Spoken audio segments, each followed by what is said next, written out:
for someone as at the hierarchy that he is, just fix it. And I think that's the difference, is I know and believe that he will fix it. It just has not happened yet in the timing and in the manner in which we would like to see. Cute, but dumb. Cute, but stupid.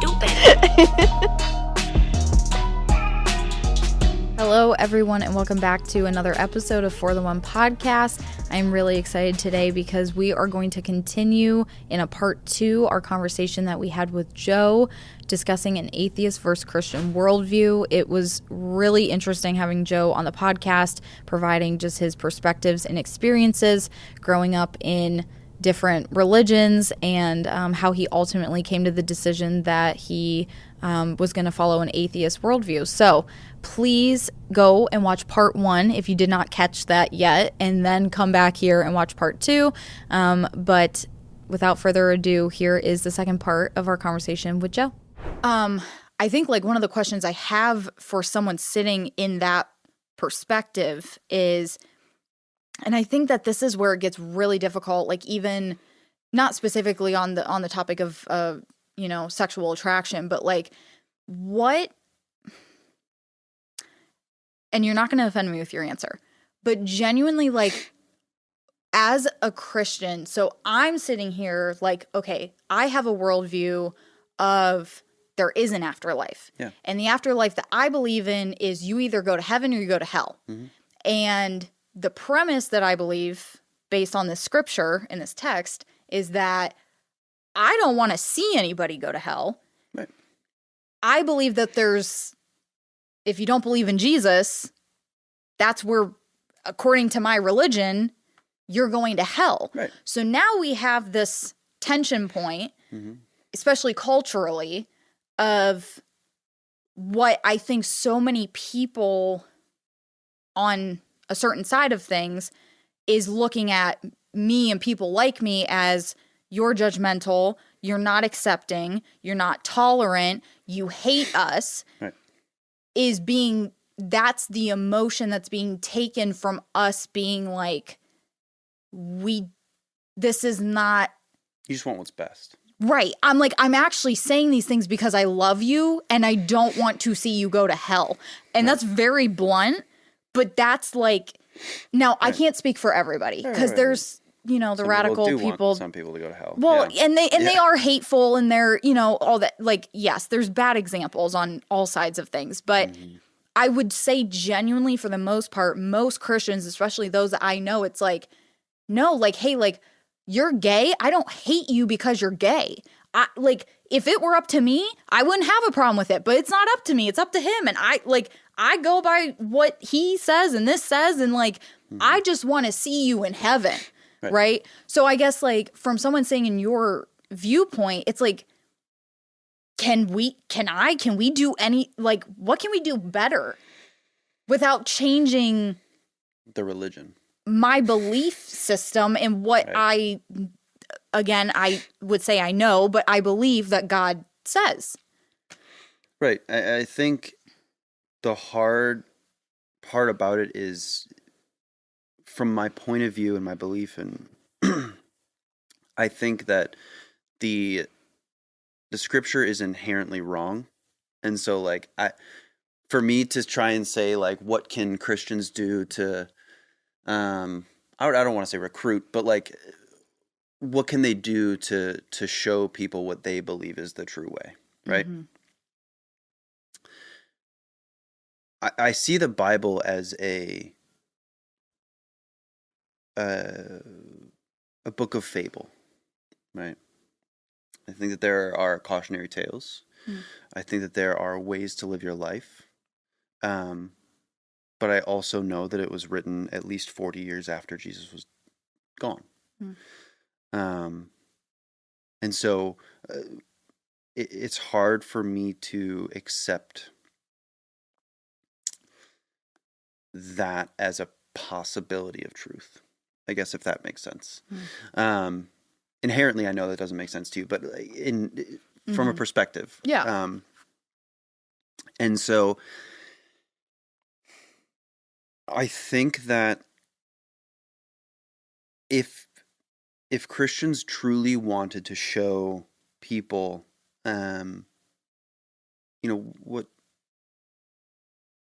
what the New Testament says, and how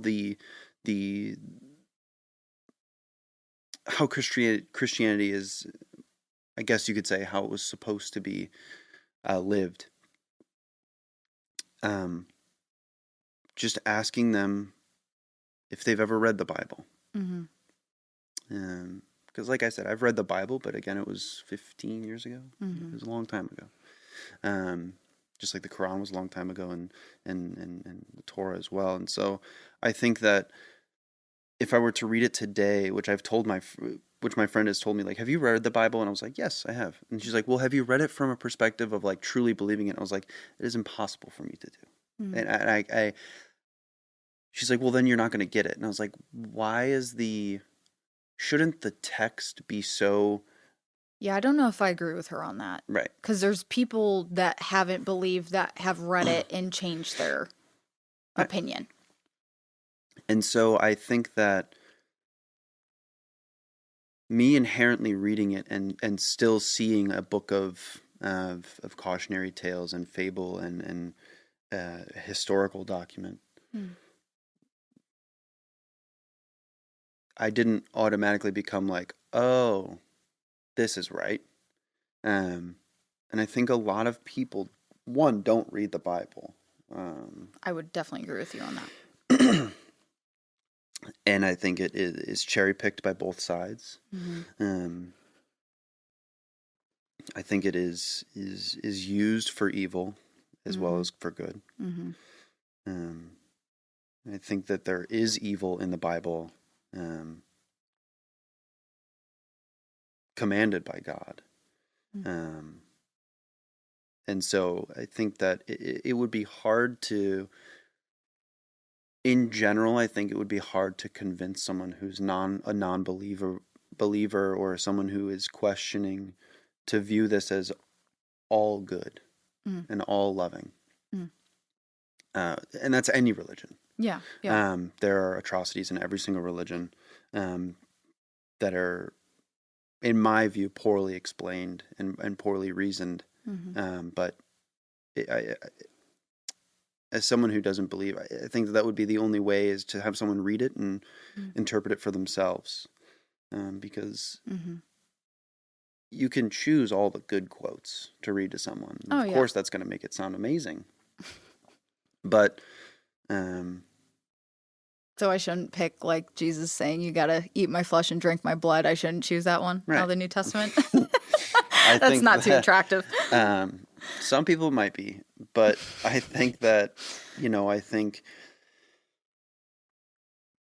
there are very good things about religion that I think everyone should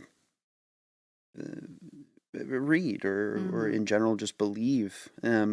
That doesn't mean I believe that they're a Christian if they just believe like not killing, not cheating and all that. Yeah. But I also think, like I said before, that there are horrible things in the Bible that I think you also need to believe.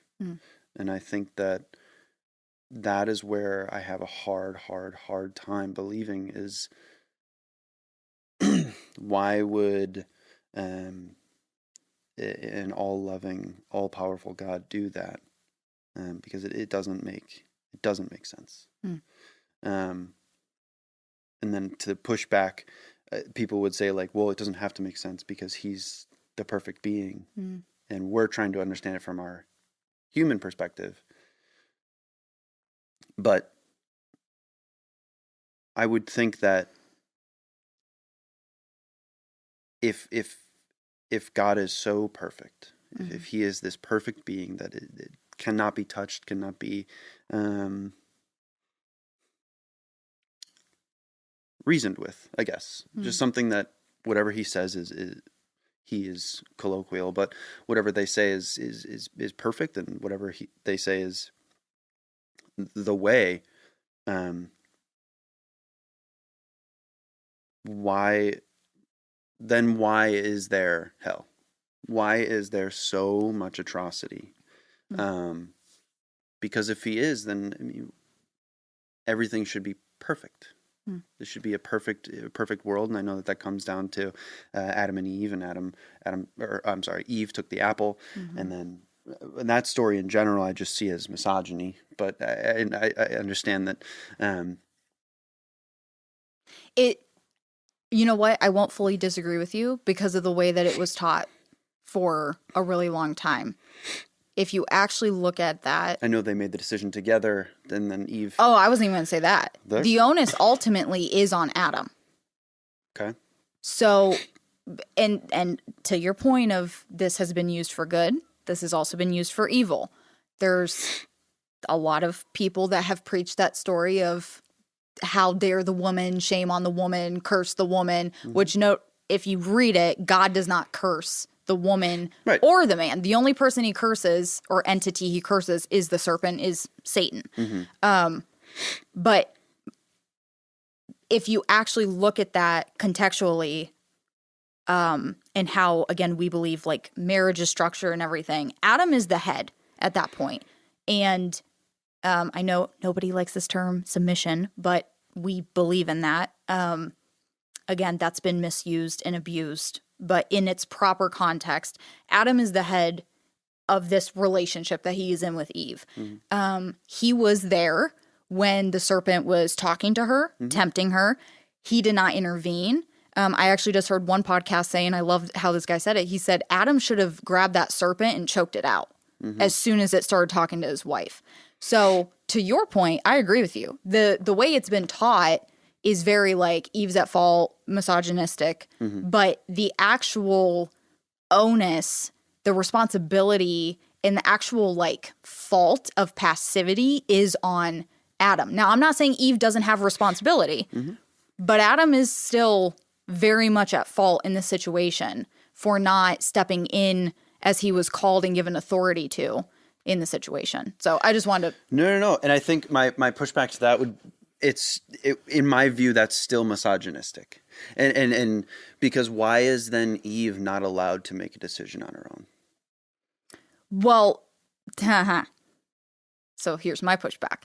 Adam and Eve were both allowed to make a decision on their own. That's called free will, and they did, because God does not want robots. This is why we believe, and our text tells us, and again, going back to evil, demonic forces, there's fallen angels, because no being that God created is robotically serving him. He wants willing people, like whether, again, people or beings, angelic, human, to want to be in relationship with him. And so that was Eden. That was the perfect world. That was God made them, man and woman, in his image to be in relationship with them.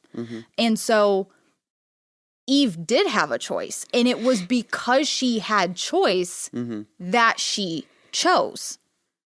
Now, here's the thing, to your point, even if Adam had stepped in and been like, what the heck are you doing talking to this goon of a serpent? Like, don't do this.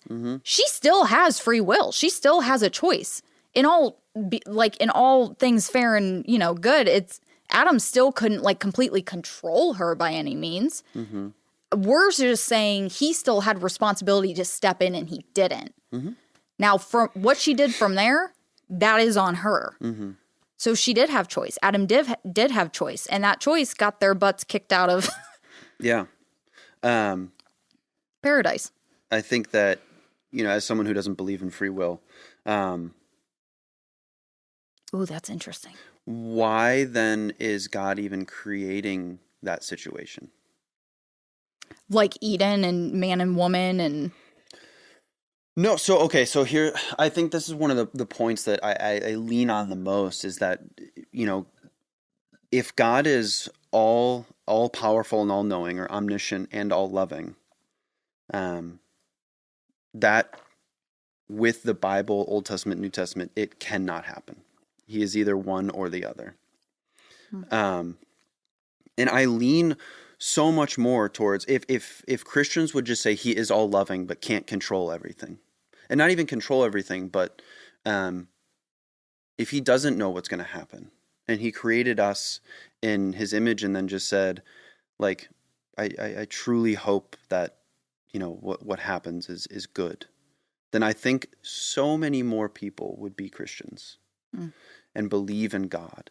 But because there is this prerequisite for him to be all-loving and omniscient, it is, to me, wildly unbelievable. Because if he's all-loving, then why is he commanding genocide in the Old Testament? Why are there people with cancer who suffer daily? Because I work on a cancer unit and I see it. And why is there childhood cancer? Why are there murders? And I know that the pushback would be it's the devil influencing them. But then if he's all-knowing, why would he even have created the angel that would then fall to be the devil? Because he knows. Well, that's the age-old question, is why would he create any of this knowing that it was going to end up being imperfect because of free will? But again, we believe a characteristic and a nature of God is that he is creative. So being the creator, he creates these beings, again, angel, human, all the above, and he does not... I say that this is in parallel to, again, who we believe Jesus to be and what he is representative of, in the fact of he knew full well that not every angel was going to choose to be in relationship with him and worship him. Okay. He knew full well that not every human was going to choose him. And the reason that we have the faith we have is in the next phrase I'm going to say. And yet, or but God still. He still, from the minute that Genesis 3 takes place, I mean, like in the exact second that this exchange happens, he finds Adam and Eve hiding in their shame, and he's like, what have you done? Like, what's going on? And this whole situation plays out. And I was going to ask you this question because your friend said, have you ever read the Bible from the perspective of, like, believing it to be true, basically? I'm paraphrasing her words. Yeah. I would ask, have you ever read the Bible as the redemption story to bring humans back into relationship with their creator? I think that is... it's hard for me to do because I don't believe it, right? And so I think that it's hard for me to conceptualize a world in which there is someone who is all-loving and omniscient who then chose to make everything not perfect. And so if someone is so perfect, and I think now we know, like, I think as humans, we know that these things are bad. Like, cancer is bad. Oh, yeah. Genocide is bad. Obviously, we know this. And so why is that even a possibility to happen? And I know you just said that, he doesn't want to make robots. He and you don't know why all these things are created. I think that a lot of Christians say, we don't know because it was a different time. That's an interesting answer. Especially with the Old Testament, because there is so much that happens in the Old Testament that is just... I love the Old Testament. But the Old Testament is so much harder to ingest and believe to me. I would believe it if it was a historical document that said, like, yes, there was genocide that happened, and it happened, but now it's over. But for God to command the the genocide of the Amalekites, and then You're just talking about when they come into the promised land to like clear out the promised land? right. Okay. And so for God to command a genocide, I it is so viscerally difficult for me to say like, well, there had to have been a good reason, because there is no good reason for a genocide.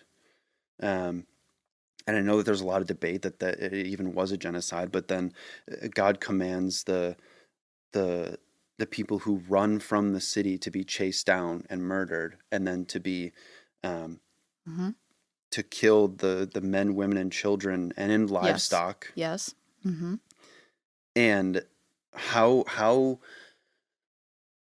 I guess for you, how could that ever in any situation be the righteous thing to do?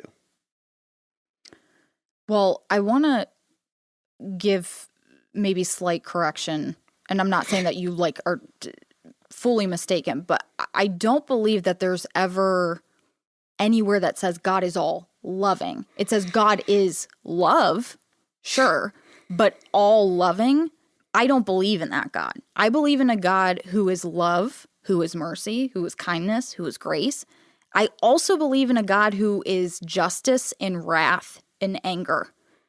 And that's what, to your point, and a lot of people's points, is the struggle of the Old Testament. Is, oh my gosh, this is like an angry God. Like, where's nice Jesus? Where's the Jesus that's like healing the blind and like giving money to the poor? Like, where's that God? And I get it, because it is just between the old and the new. It's such a radical picture difference. I would say this is, you're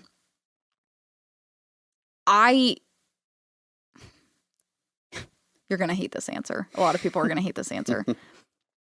To a point, and this goes like to the story of Job, I am not all-knowing. And so none of us are. And because of that, I cannot necessarily answer for every action or lack of action on God's part. That's fair.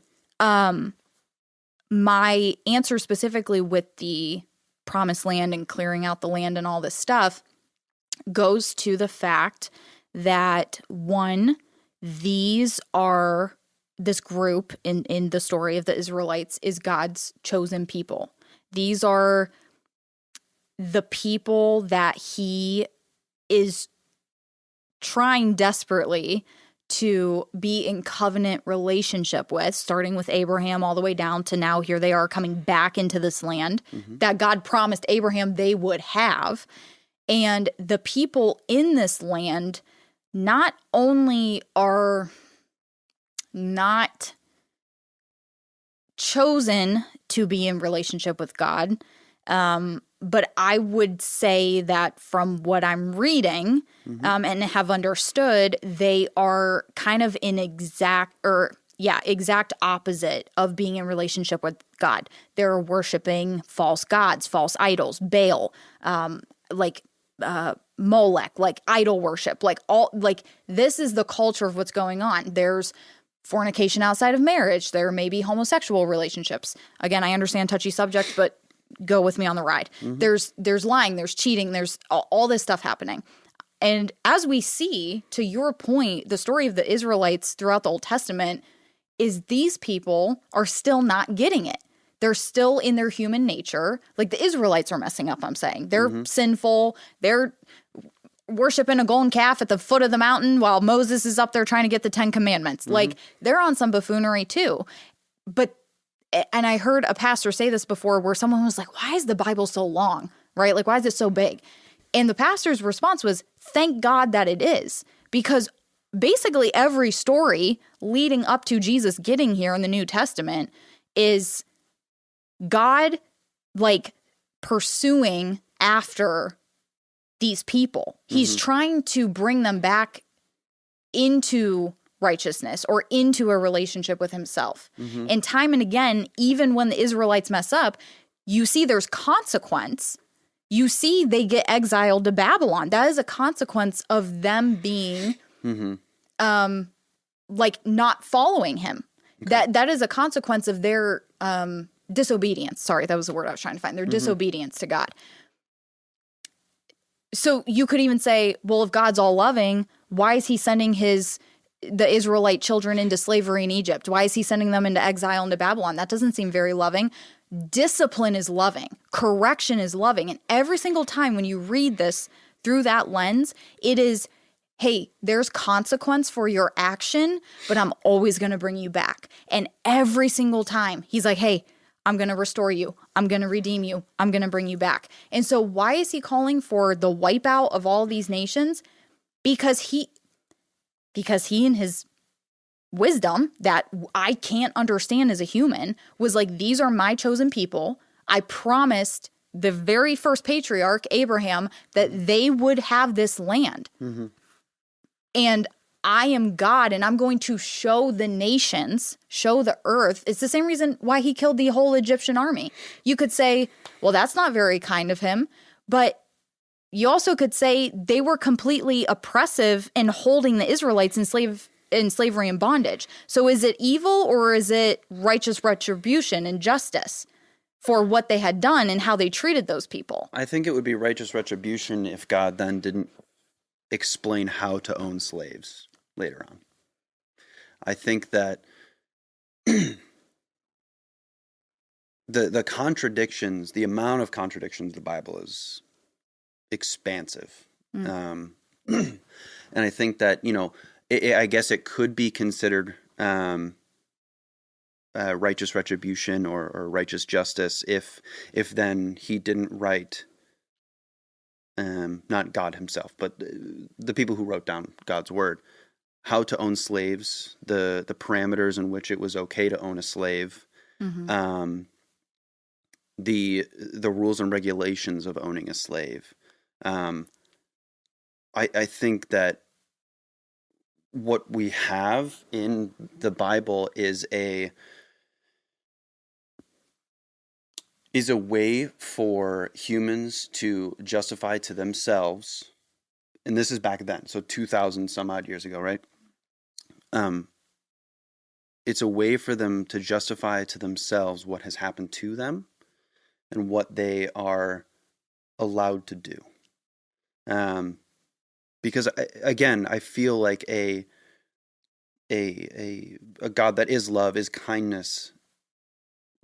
Why would if his people were enslaved for so long, and forced to go on an unbelievable journey through the desert to then get to their promised land, why would he then say, since you just left slavery,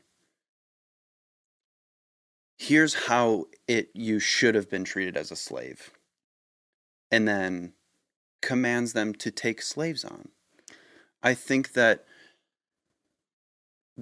is the opposite of kind.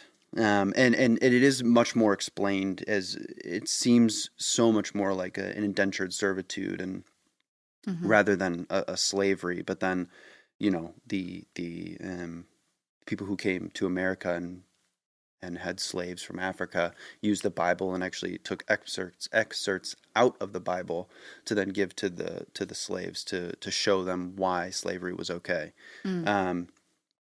Again, that is heinous, but I think that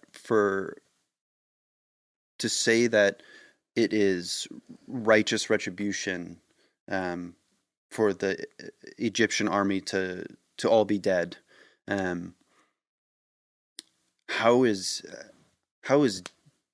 death a consequence? I don't think death is a consequence. It's a finality. It's not a correction. It is it's just simply a wipeout of the. I don't see it as justice. I see it as or retribution. I see it as an erasure of issues. But then at that point, why why would that even be in the book that's supposed to teach about love and about accepting one another? And obviously the Old Testament is very different than the New, but like why would wrath and anger be something that a perfect being has to a point of pettiness? And my one friend said that,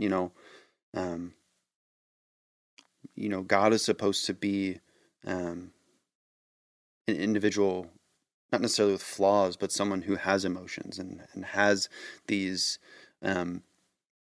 innate feelings to, but then that in general would not be a perfect being. A perfect being would be someone who creates a world in which there is no suffering.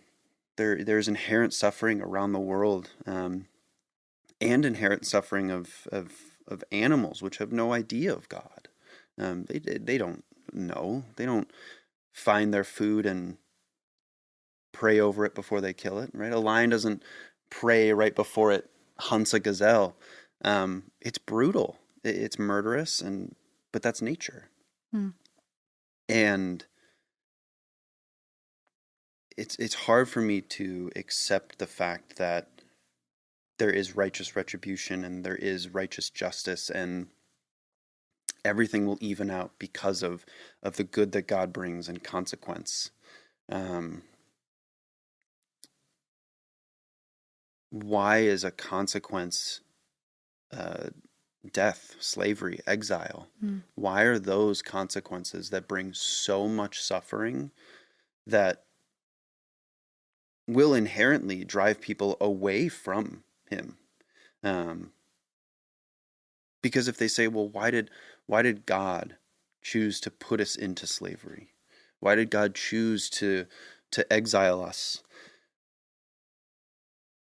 It will automatically put into someone's head, well, then he just doesn't love us. And then they have to be taught that he does. I think it's a unbelievable justification that Christians have, as well as yourself, to say like, well, that just shows you to trust God and trust the process of what he has in store for you. And the only way is to go along with it. And it's, I think it's incredible. Not necessarily in a doubtful way or a bad way. I think it's amazing that a lot of religious individuals can tell themselves that and truly believe it. And that's something that I've just have never been able to believe. That death is a righteous retribution for not believing in not even someone, but like the thing, like like the one thing that you're supposed to believe in. Yeah. But I'm not dead, right? Like I know that my eventual consequence, if hell is real, will be hell. Unless I accept Jesus Christ, but I'm doubtful that will happen. And so I'm not afraid that it'll be my eventual place of existence, because I just don't. It's so hard for me to believe that is a just consequence for even living my life as pure and good as I can, but just not by accepting the fact that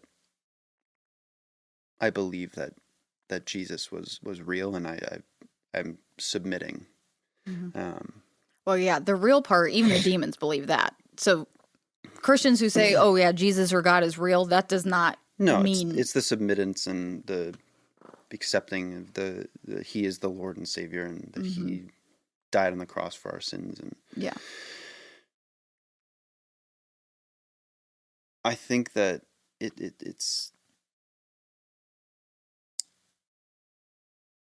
I'm not. It's not brainwashing. It's not a. I think it's a phenomenal cope that Christians have ingrained in themselves to justify the destruction within the world, the hatred in the world, in the past, in the future, and now. Is that it's God's plan. Whatever's happening is God's plan, and it's what was meant to happen.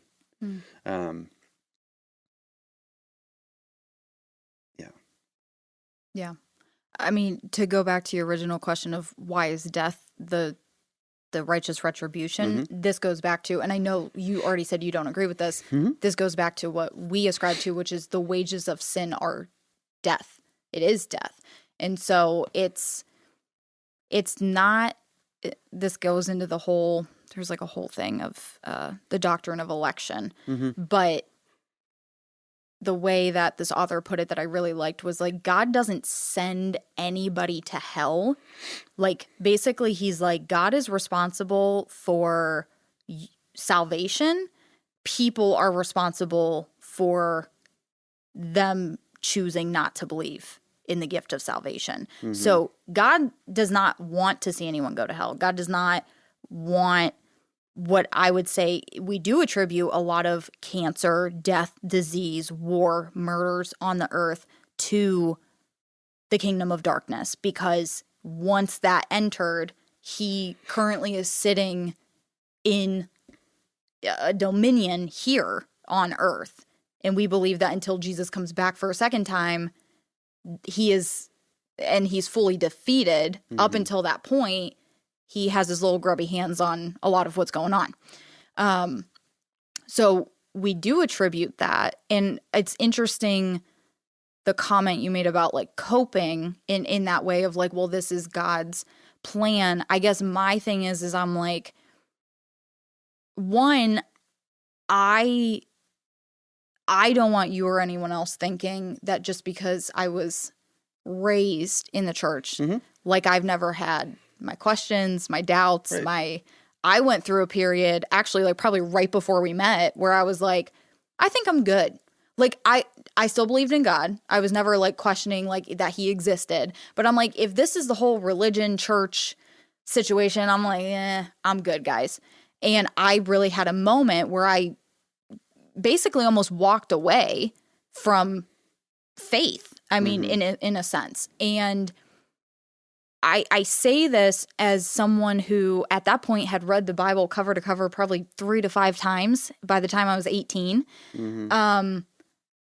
Reading it from 18 to 27 now in this almost decade of my life, I have never seen a more pristine, flawless, from cover to cover, Genesis to Revelation, explanation and story.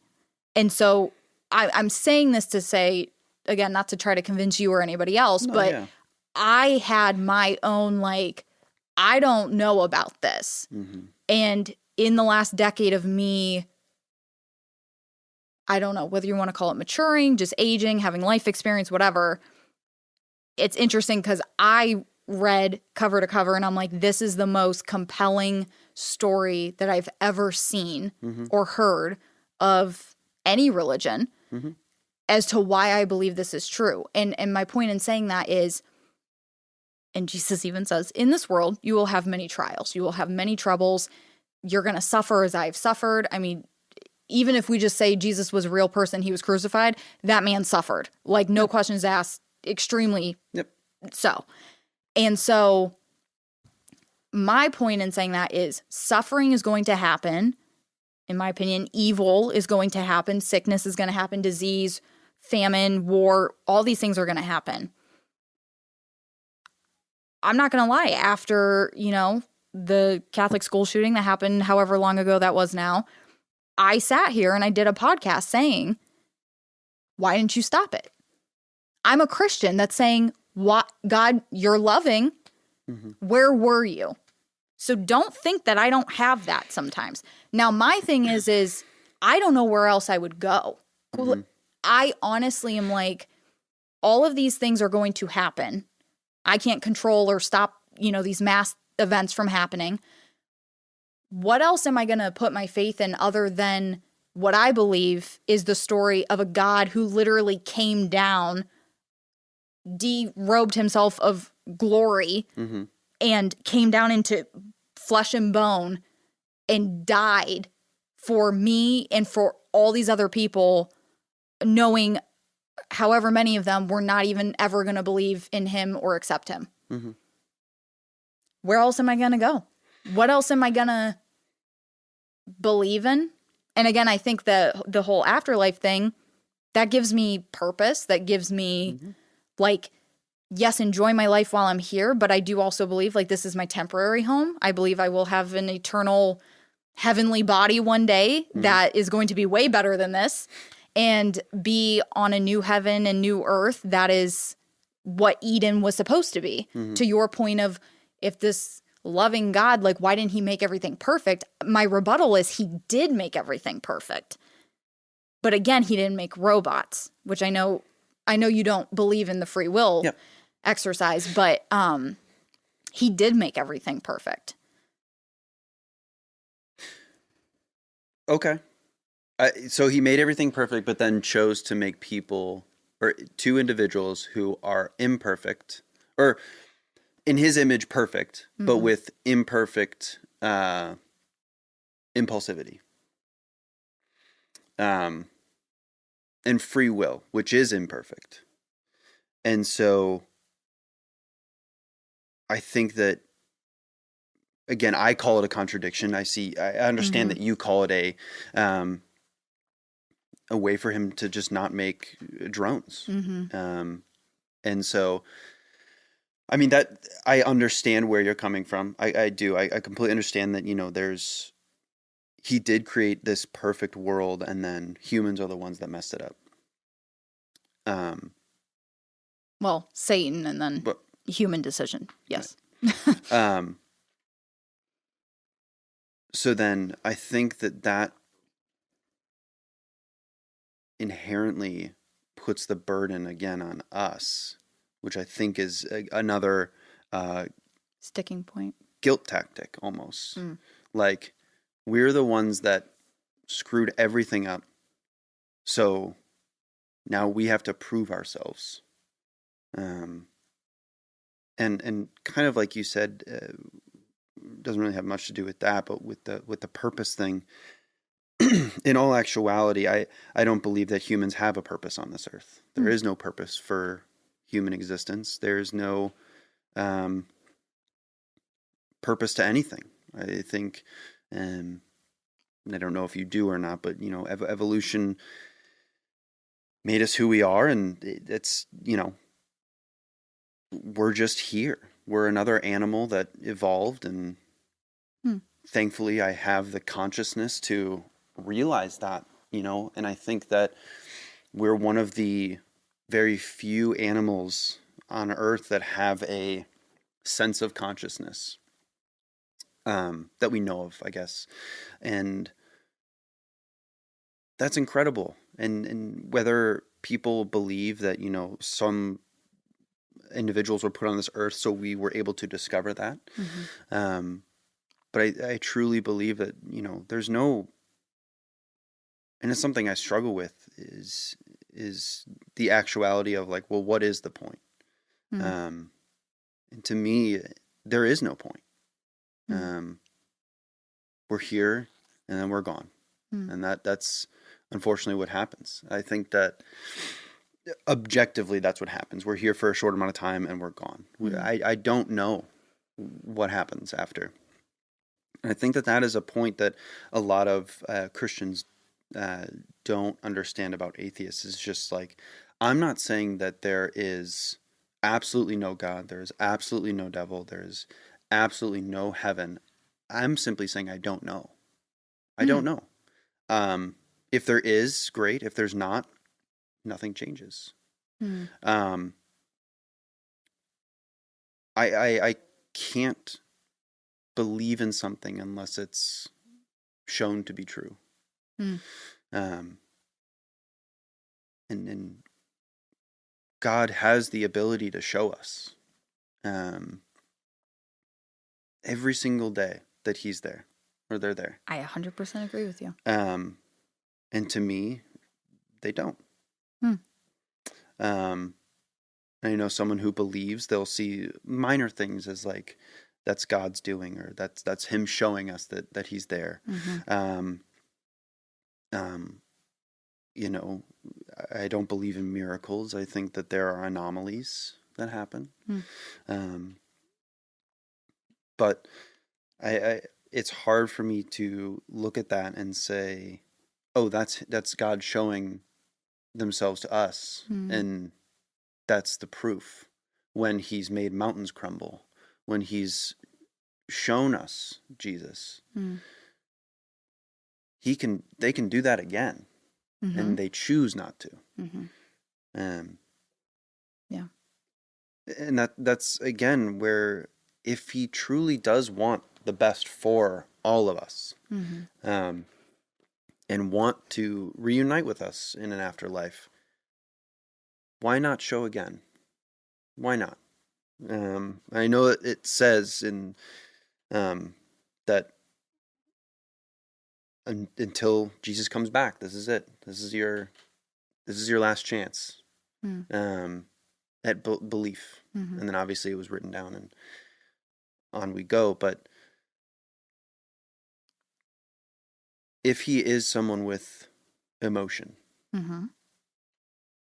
and he sees what's happening in the world and still chooses not to show themselves,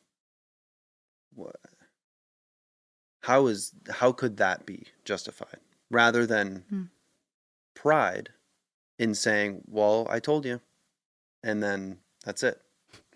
And it's hard for me to justify believing in someone who is so humanistic and human-like, when I see people who are human beings who, in my eyes, are so much more loving and kind and accepting and objectively more open-minded than God is. And I would much rather follow their teachings than one that commands atrocities like we spoke about before, or one who demands consequences for an action that they thought that was right.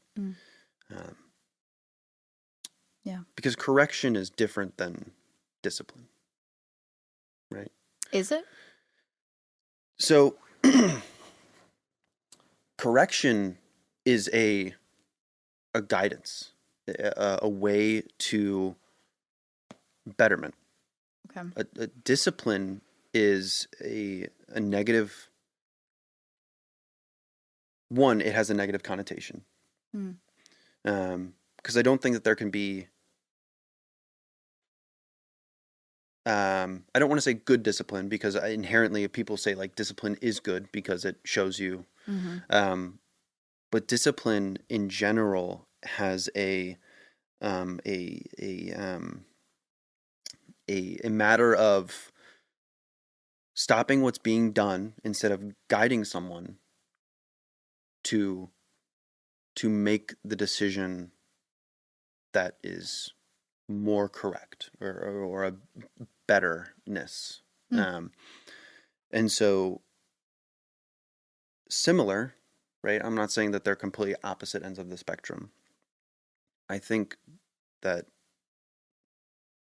using the term guidance is so much more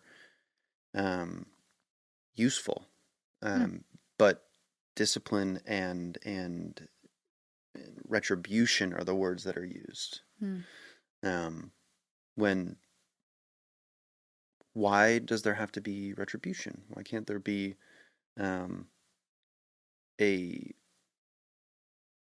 inherent, I know that this is very optimistic, but an inherent coming together and acceptance of one another. But it just doesn't happen. So I think it's hard for me to accept a God that can't give us those things. Even if he has attempted to. There's an easy fix to being all powerful, and that's just by fixing everything, right? And I think that they choose not to, and they're choosing to let us suffer.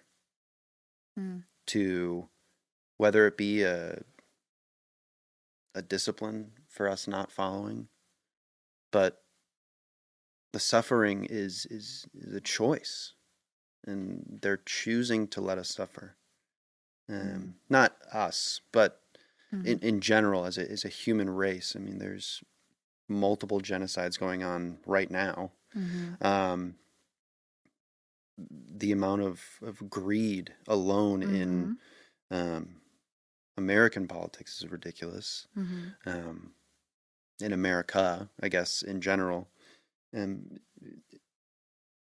can be so easily fixed because he is all powerful. But he doesn't. And I think that is where I lose a lot of faith in how could they let that happen and then call themselves loving and kind and accepting. Because, and I know that a lot of people say, well, it's the humans that are doing that who aren't following God. But sometimes yes, sometimes no. Yeah, right. And so I think that for someone as at the hierarchy that he is, just fix it. And I think that's the difference, is I know and believe that he will fix it. It just has not happened yet in the timing and in the manner in which we would like to see. Going back to us believing in his second coming, that is when he fixes it. That is when he makes the wrong things right. That is when he flips the governments and nations and kingdoms of this world on their head. And that's, again, whether you want to call it cope or hope. Yep. That's what we hold on to as believers. Do you think that hope is a justifiable reason to believe in the Bible? Is hope a justifiable reason? So the hope that this might happen. Okay. Or I'm sure because you truly believe that it will. Yeah. The hope that this will happen. Is that the justification for the belief in Christianity?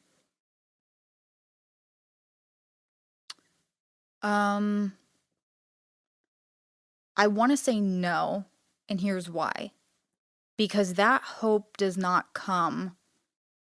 Again, we could get into a chicken and the egg thing, but I don't think that hope comes until you have accepted what I said a little bit ago, that God came down in human flesh and sacrificed himself for me, for you, everyone. And until that belief is had, that then leads to the hope of the second time he comes back. It's not going to be as a lamb, it's going to be as a lion. So I don't think the hope is the justification for the Christian faith. I think the belief that I have a savior and this is who my savior is and this is what he did is the justification and the pillar of the Christian belief. Because this is what makes us different than the Jews. We have very similar, a lot of things. Yeah. But they don't believe Jesus was the Messiah. Yeah. Right. And I think that obviously that's where Islam differs as well, as there was Muhammad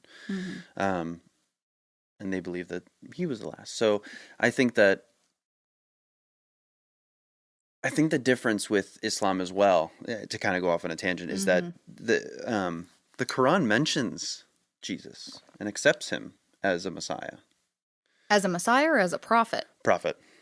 And so... Big difference. And so...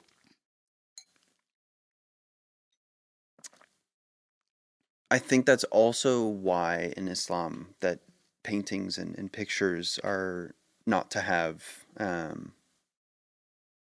Muhammad's face on them. Mm-hmm. Because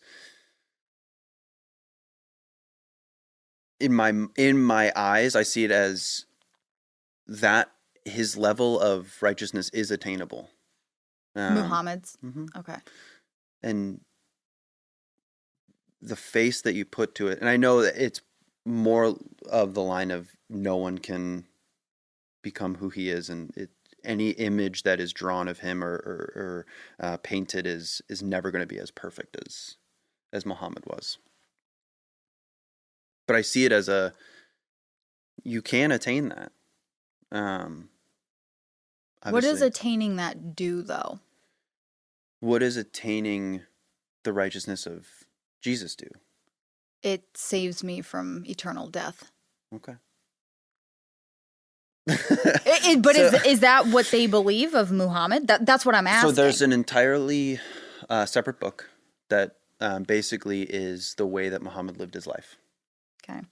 And a lot of Muslims read that book, and that is how they live their life, as close to Muhammad as they can. Okay.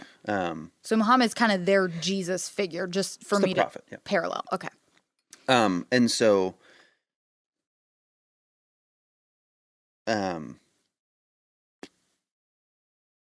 that's why a lot of Muslims will also, I mean, that's why they grow a beard. That's why, the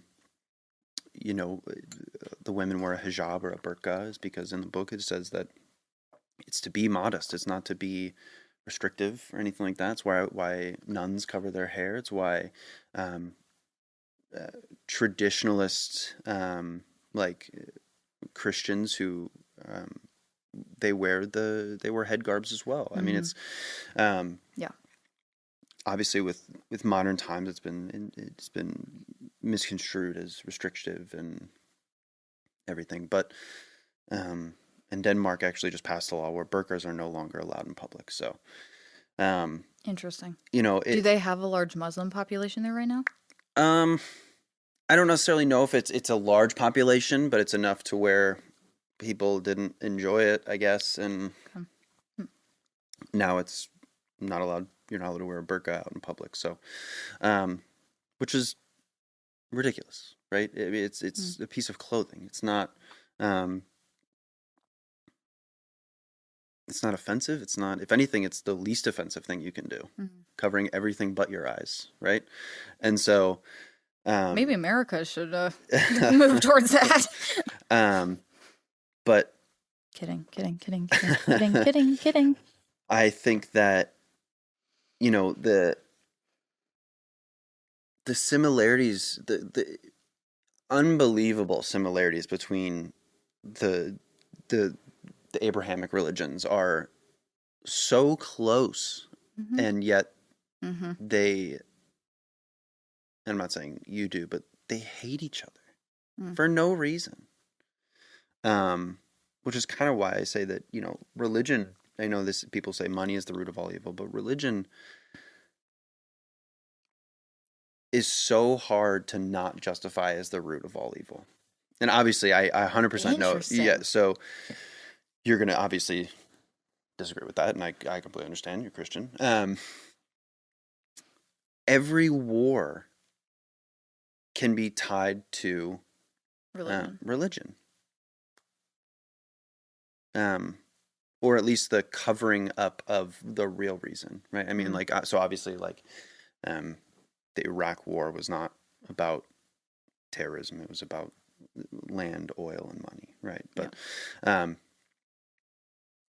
know people are going to disagree with that, but that's factually. I would say that's pretty. And so, but it was under the guise of we have to stop terrorism. These terrorists, and they're Middle Eastern and they're Muslim, and this is what they believe in. And so almost every war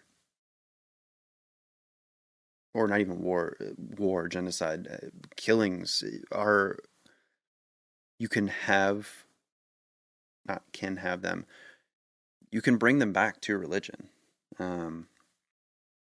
Whether that be the hatred of a religion or someone believing that their religion is commanding them to do it. Or even, because you can even go to like Jonestown, where they drank the Kool-Aid, right? Yeah. He thought that he was a god, and so that in itself is a religion. Yeah. And so, do I think that there's good that comes from religion? Absolutely, right? I think that the general consensus of love thy neighbor and treat people how you want to be treated, obviously is good. Right? I don't think anyone would defend against that. But you also have to take the killing, the murder, the torture, the suffering that has been induced by religion. And whether that be the incorrect interpretation of religion or someone believing that they're being told to do this from a religion, the root is religion. And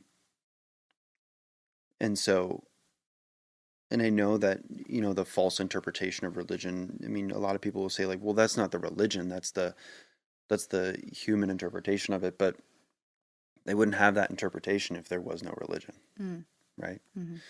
And so I think that,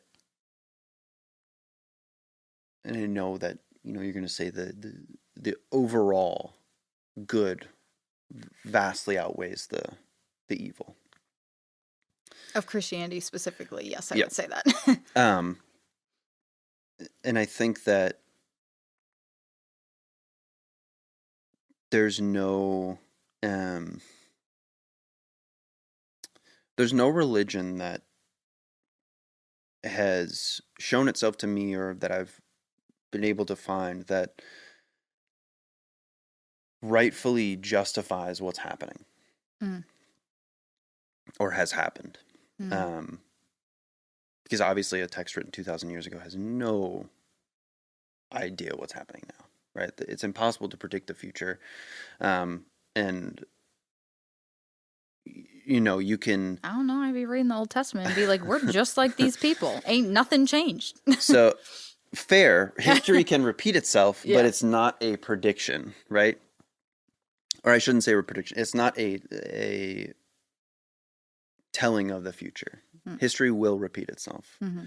Because people don't learn. And so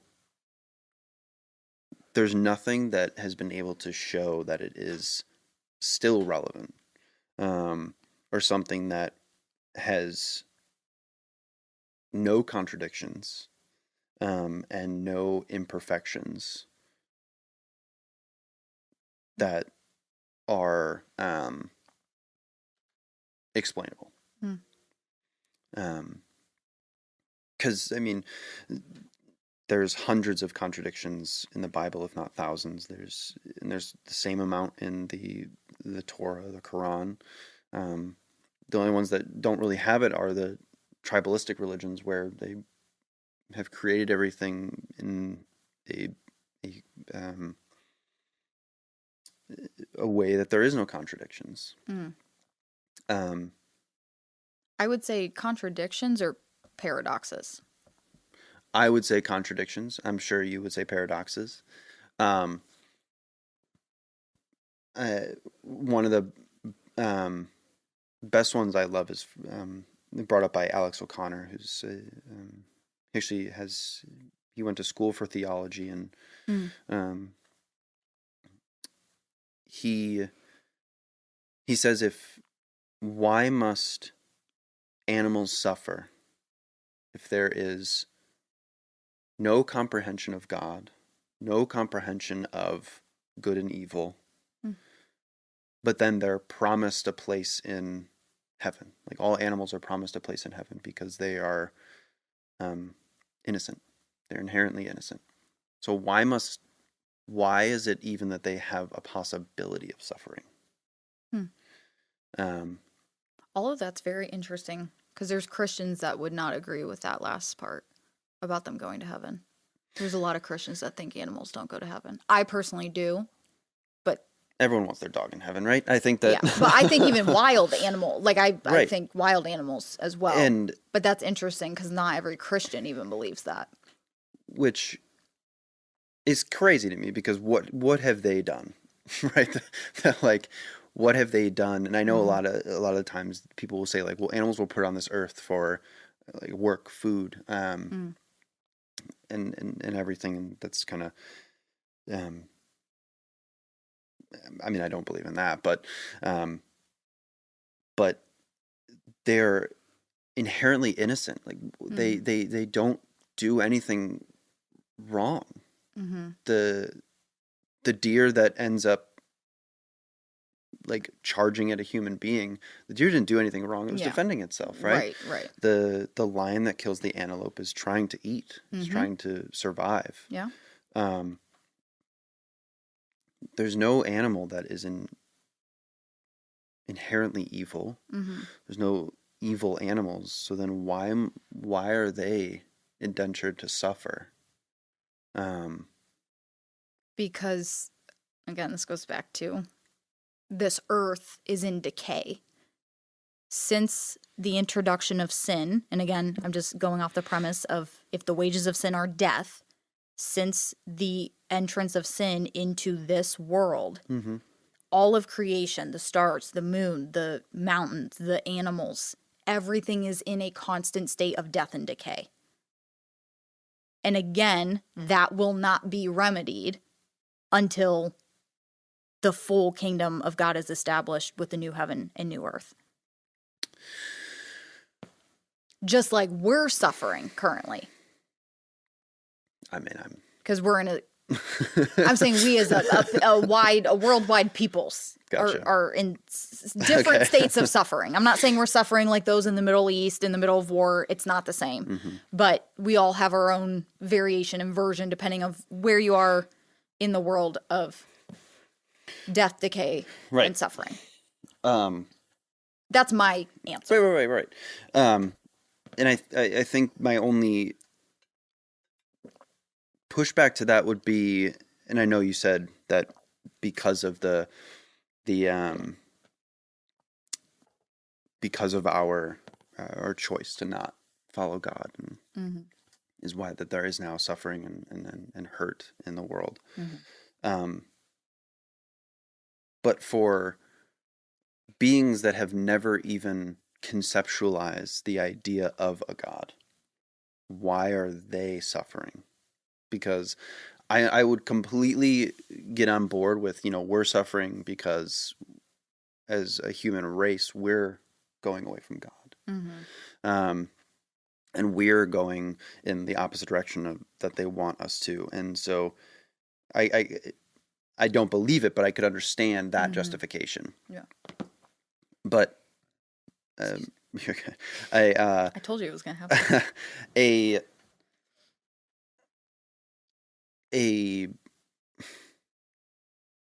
An old animal who can't walk anymore and then gets eaten alive.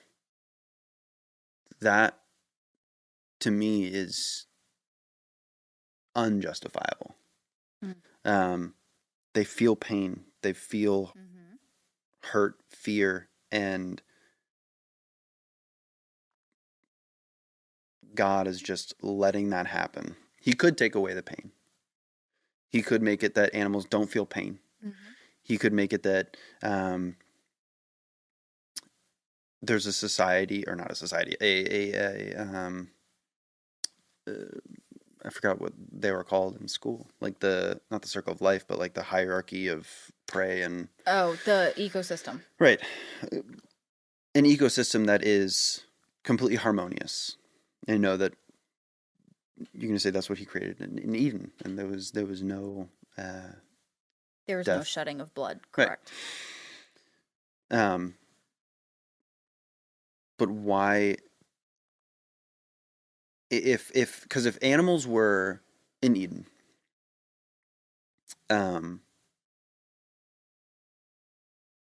respectfully, they probably just didn't eat, because if there's no death in the aspect of like murder or anything like that, a lion is. You want my answer? I believe that they were all vegetarian at that time. But what about the living plants, trees? Mm-hmm. I know they don't feel pain, but why are they chosen as the ones to die instead of the animal? Are they? And you might not have an answer. Like, well, I was going to say, are they dying though? Because a lot of the times, like, even think of like ecosystems that we know of today. Something sucks the pollen out of the flower, eats this part of the thing, and then they end up actually carrying the seed and repopulating. Fair. That's totally fair. But eating the foliage is taking away a form of life source for something. Even like grass, right? When we cut grass, we're shortening the amount of tallness that it is, which then halves or whatever the amount of I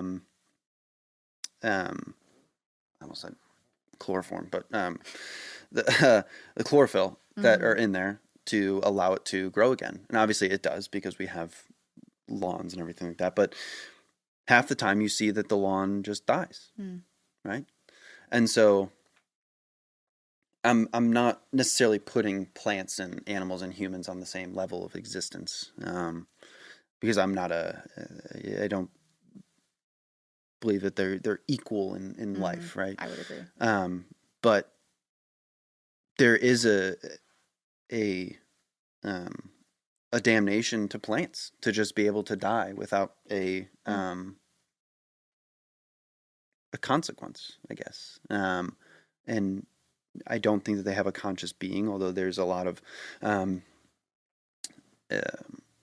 studying's being done, and there's a forest where it's basically just one tree because all the roots are connected and they're all from one. Oh, I've heard about that. And there are sharing of nutrients from one tree to the complete other, and almost like electrical impulses. But I don't think they feel pain. They compartmentalize, which has been proven, but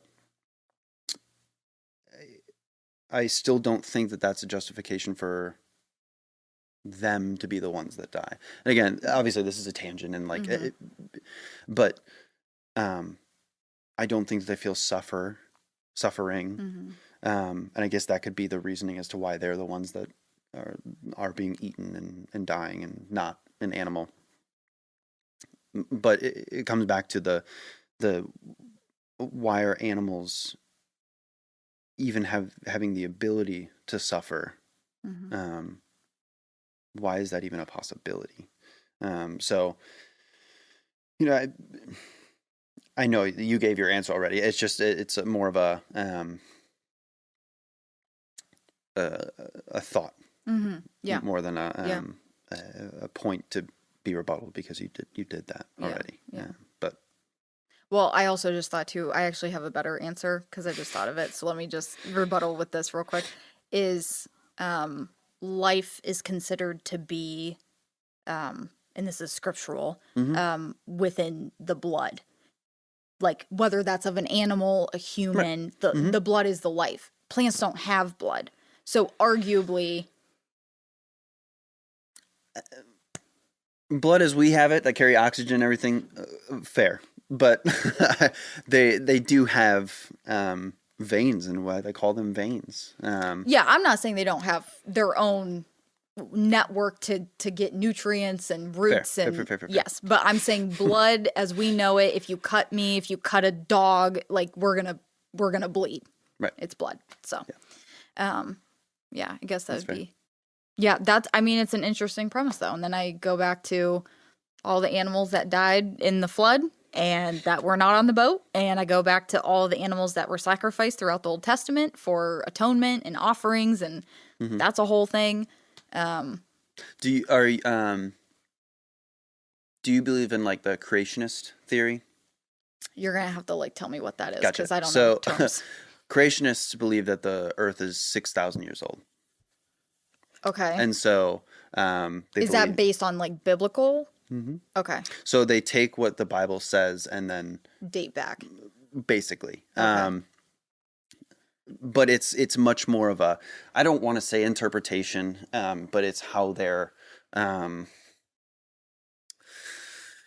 guess you could say interpreting the Bible in a fact of where they're trying to use science to interpret like how all things. But it also means that dinosaurs were less than 6,000 years ago, and the flood was less than 6,000 years ago, and which I mean, possibly. Yeah. The only reason I asked that is because of the Creationist Museum in Kentucky. I have wanted to go there. I've heard about it. Well, there's dioramas with dinosaurs and people coexisting, so that's something to look forward to. Very interesting. I would love to know how that would have gone, and I'm glad I wasn't here if that was the case. But there's, because Bill Nye and Ken Ham, they've done many debates together.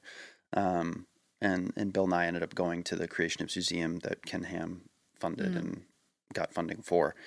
And one of the biggest things that Bill Nye says in that is just that there's zero archaeological proof that there was a flood. Interesting. Which I've heard the exact opposite. So I think when people talk about the flood, I always want to ask, do you think that it was a worldwide flood, or do you believe that it was a regional flood? Because I think a regional flood could be possibly true. All the animals, that's where you lose me. But like, I definitely believe it was worldwide. And so there's zero archaeological evidence that that's actually possibly true. In different regions, you might find that there was a flood, but then the floods never really coincide with one another from another part of the world, right? And so if it was a regional flood, I think the story would be exponentially more believable. And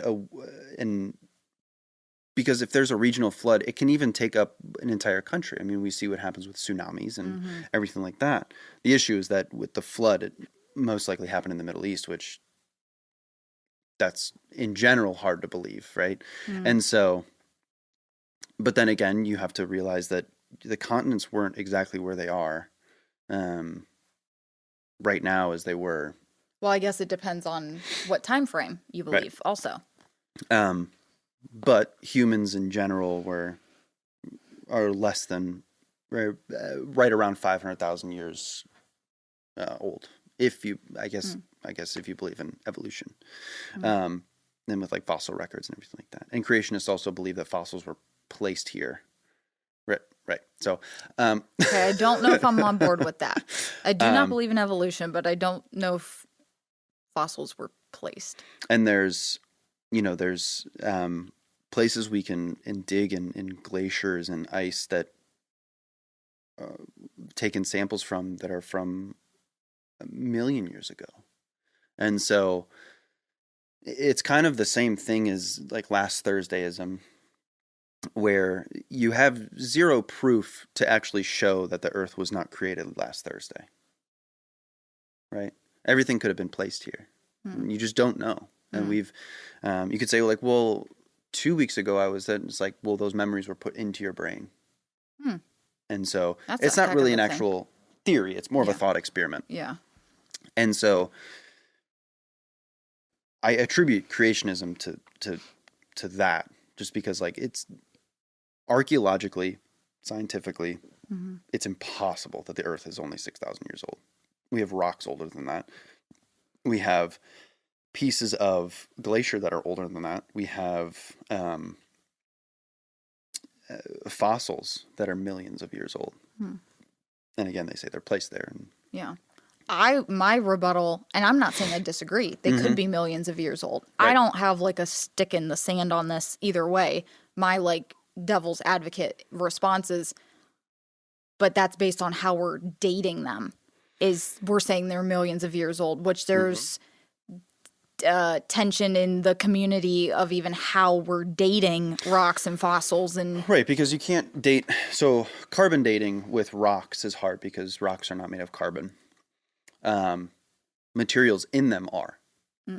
And so, I mean, there's also ways that they can not carbon date, but date rocks in general. And but when we're carbon dating, a lot of the times you'll only hear that it's like 1.2 million years old, but in reality, it's a range. The range could be a couple 100,000 years, but when you're talking about millions, I mean, it's not it's a like huge penny. window, Yeah. right? And so when we have carbon dating, yes, there's contention about whether or not it's truly accurate, but it's the best that we have, and it's been improving with the same pieces of material. And so they might have been able to go from like a $500,000 window, 500,000 year window to a 100,000 year window. And we're able to get the same results over and over and over again and prove that it's that. And one of my favorite quotes about religion in general and the contention between science and religion is when Ricky Gervais was on Stephen Colbert. And he said, if you were to take away all science books, every single science book in the universe, you will get the same results no matter what. Gravity will still exist, and you will get that result. The speed of light will still be exactly the same. You will get the same scientific results as you would no matter what. Obviously, when it comes to like the level of oxygen in the air or the level of nitrogen in the air, with pollution and everything, that's going to change. But you will continually get the same exact results if you try them again and rediscover them. If you took away all religious books, every single one of them, and no one had any memory of them, same thing with the science books, the religions would come back different. Because there are thousands upon thousands of religions in the world. Everyone will create their own religion into the aspect of what fits their region, their life, and how they are choosing to live that. Obviously, I know it's Ricky Gervais, and he's not a theologian or anything like that, but he is a prominent atheist who he's the atheist that people go to when they're talking about atheism, right? Because he's so famous. But he makes that such a good point of science is repeatable, religion isn't. That's why there are so many religions, because you know, if Christianity was the true one religion that made sense, everyone would have already been following it. Even the people who are on the other side of the world where it was not introduced. There would be people following it, but the way that they're, I mean, some people don't even know about Christianity. I mean, there's tribes in the Amazon who have no idea about it. There's no, correct. And so, if it was the only true religion that made sense and was the one that was all encompassing, I guess, everyone would have found it. It's interesting you say that. There's Romans chapter 1 talks about this, that says, you know, because there's kind of like this. Sorry.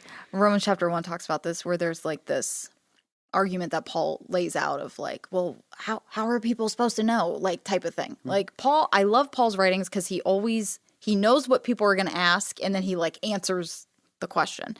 But basically this premise of creation tells of God.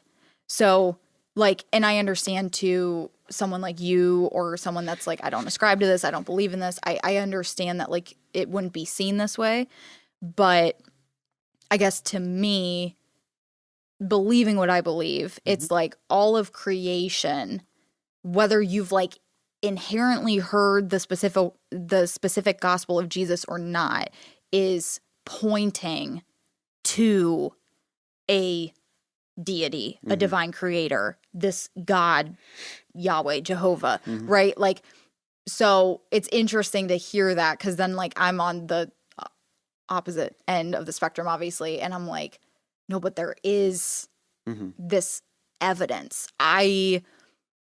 Again, it's interesting to me, like the Buddhists and the Hindus and even the Quran with Muhammad.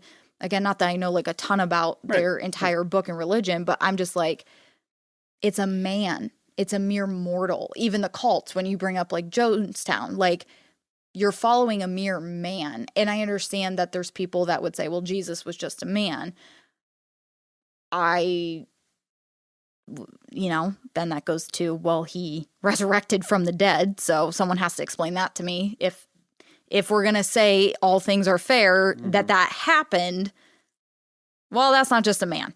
But my point in saying that is like, this is where I go.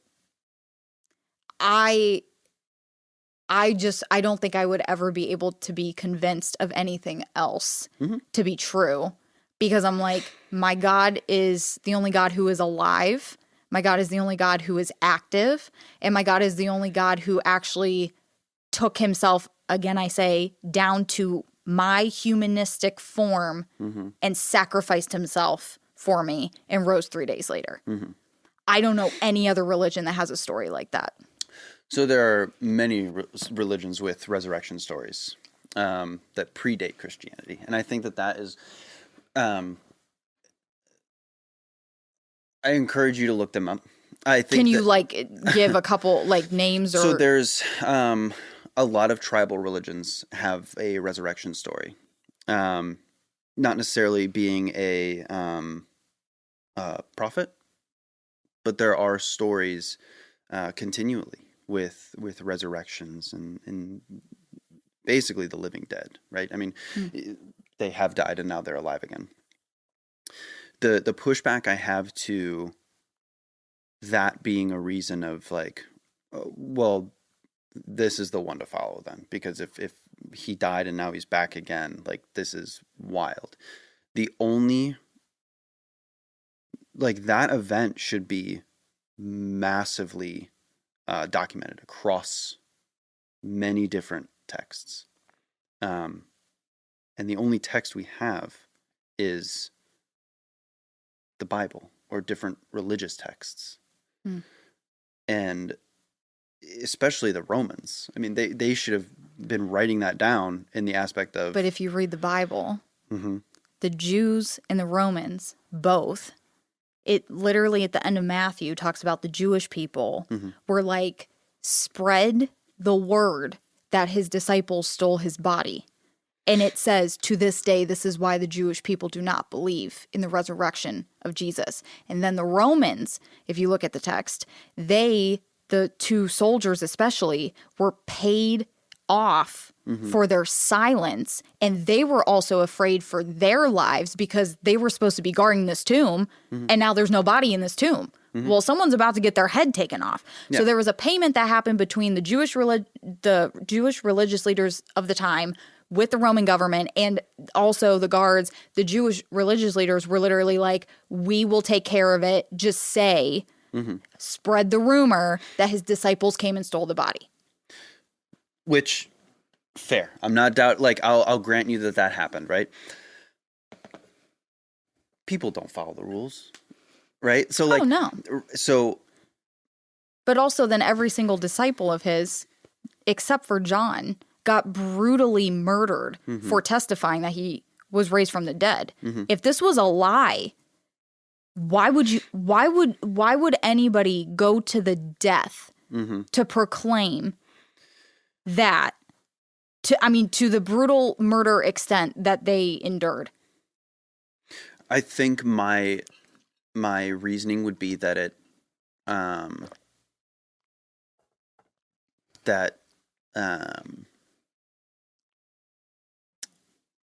bluntly, it just didn't happen, right? I think that... what didn't happen, the resurrection or the murders? I mean, I guess you could say both. I think that there's no there's no other text besides the Bible that even slightly mentions it. I'm going to have to disagree with you on that, because there's definitely outside text that even describes, even though John was not murdered, he was severely tortured and thrown in a vat of oil. That's not in the Bible. That comes from a different historical document. Mm-hmm. And that's just John. There's also text. We don't have text in the Bible like that just necessarily is like, and Peter was crucified upside down. It's like, we know that because there was other records of Peter being crucified upside down.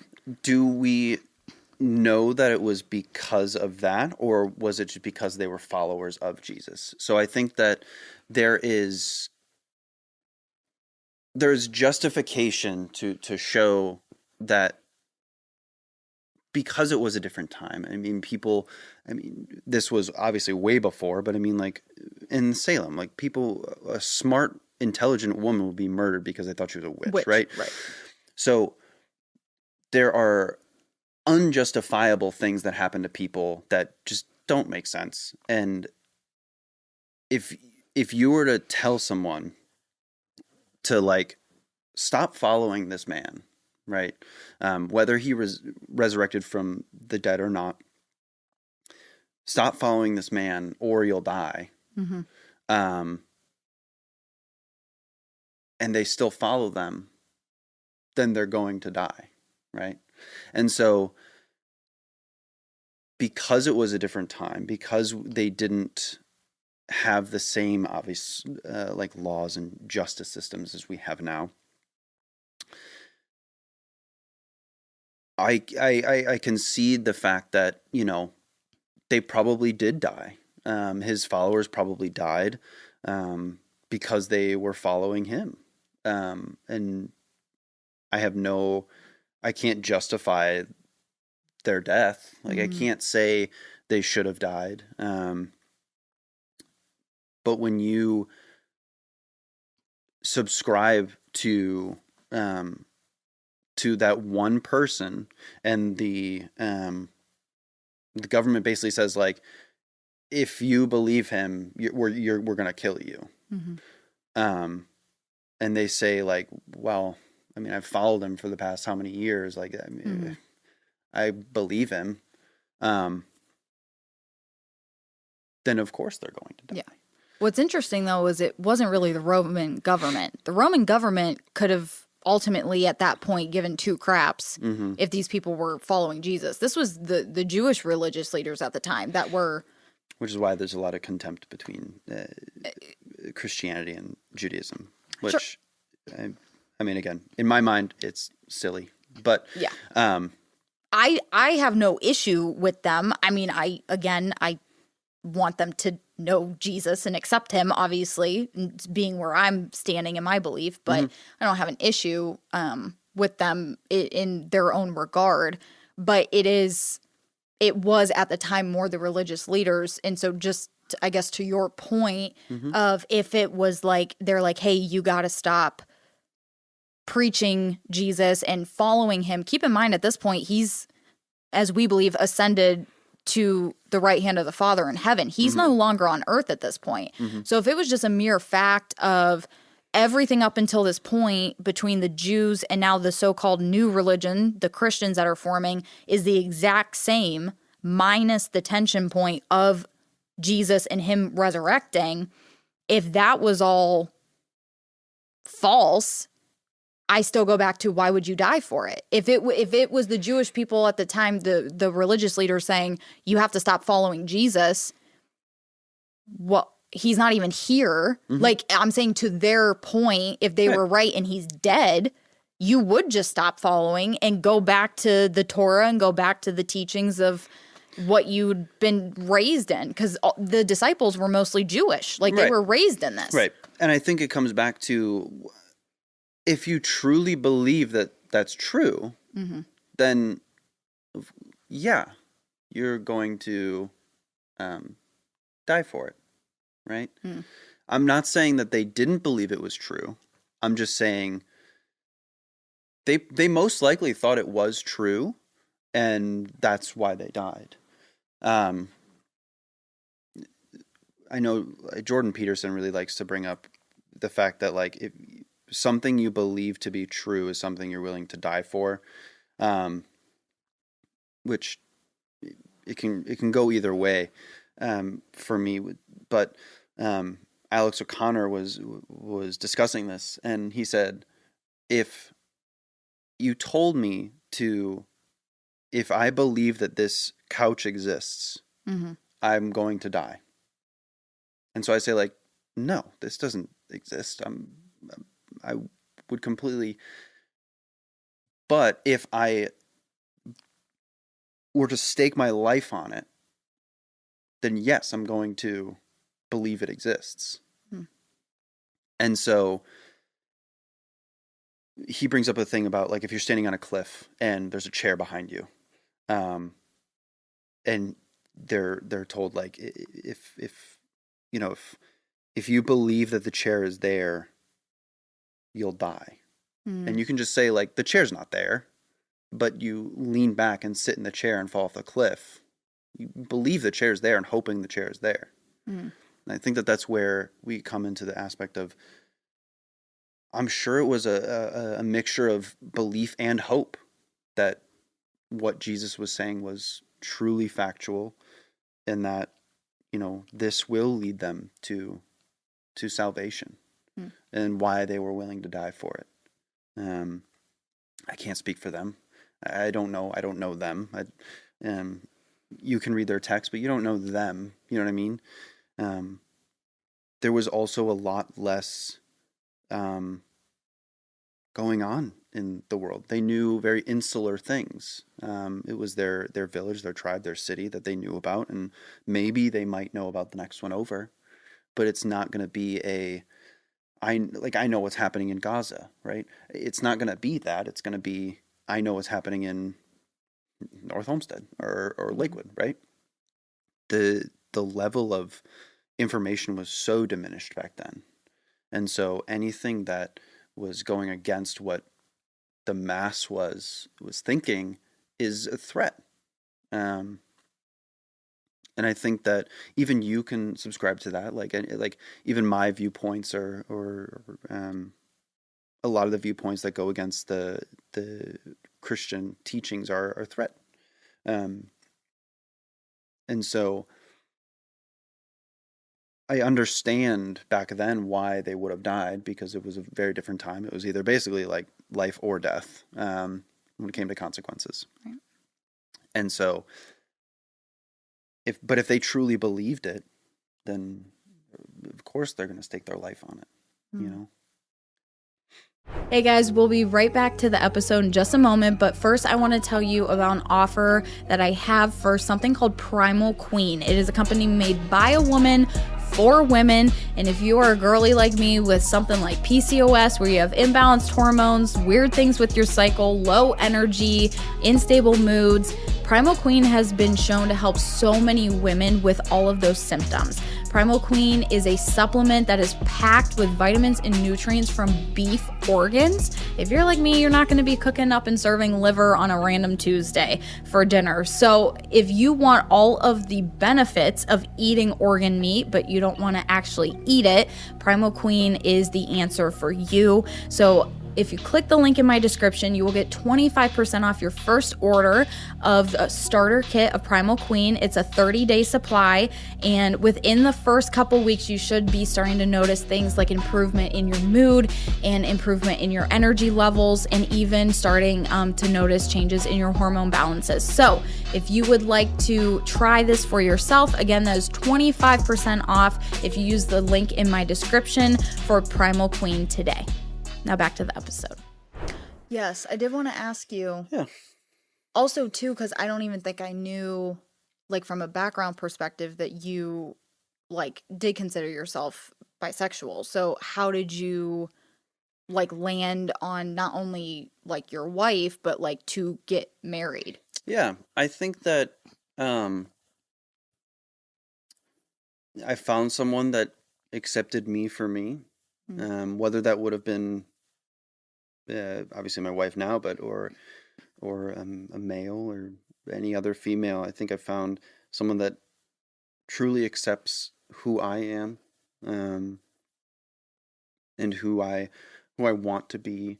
We have very similar goals in life. We think a lot alike in social topics, and so I think it's someone that I want to be around for the rest of my life. And I know that doesn't necessarily mean you have to get married, right? And people are in long-term domestic relationships who never get married. Right. However, there are tax benefits. A lot of the times it's a lot easier to apply for things. I think that, my wife was never in a rush to get married. I don't think I was in a rush to get married. I just think I wanted to be married. I wanted to have a wife. But there was never, there were zero religious undertones to our wedding, right? We didn't have it in a church. We had it in a golf club. And we said our vows, but I mean, obviously there was no mention of God. It was a mention of our love towards one another. And I think that marriage in general doesn't have to be this something with a religious undertone. Because I know people, like some of my really good friends who got married, who I've never known to be religious, have religious undertones in their wedding. And I always find that interesting. It's odd. Yeah. Sometimes I know it's like a family thing. Like sometimes there's like external family pressure, like, oh, it has to be a Catholic wedding, or I know that happens, but yeah, I find that odd too.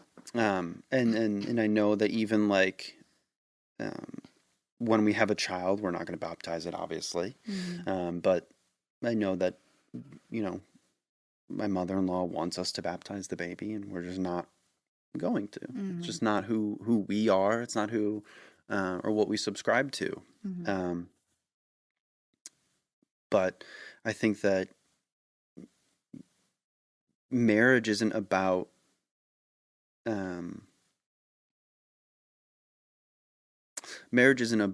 the religious union of people. I think it's finding someone who accepts you for you, whether that be the religion that you both share, or the disbelief in religion. I mean, it takes obviously more than that, right? Than just a religion to love one another and accept one another. And I think it's not easy, but you find someone that you wake up knowing that the times that are uneasy or difficult are the times that you look back on and saying like, well, I'm glad it was with you and not someone else. Like when I first started dating my girlfriend now, or my wife now. Yeah. Yikes. I knew what you meant. When I first started dating my wife now, it was within the first weeks of us meeting, I had a lunch with my ex, because my ex and I ended up breaking up over text because she was in Florida doing like an internship. And I remember going to dinner or breakfast and then coming back, and I was like crying because obviously like I hadn't had the opportunity to actually like grieve or actually like really break up with her, even though we weren't dating anymore. And I was crying like in front of my now wife. I know a lot of people would not have dealt with that. So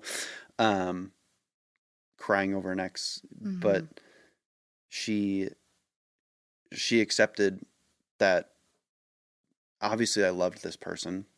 I think you can love multiple people, and I subscribe to the fact that you can love multiple people at the same time. Interesting. I think that love is something that you can't control. I don't, obviously there's different variations of love, and I think that and that's why a lot of people have trouble with monogamy, is because they don't know how to control that, which is a whole other topic and world but I think that it's unfair to expect someone to only love one person. And obviously there's, like I said, there's different variations of love. And I think that, I love my wife, but it's not to say that I haven't had like, a crush, right? I think it's so natural, for human beings to want to connect with someone. And I know that my wife has had crushes before. And I think that the realization and acceptance of, I'm not going to go out and do anything I'm not supposed to. Is one that I feel is fairly universal, obviously not with everyone, because we do have people who cheat and everything like that. But yeah. But you guys are within covenant with each other. You would both say that you're monogamous with each other. Yeah. Okay. Well, I have to ask because there's people that are married that don't do that. So I gotta ask. I think that,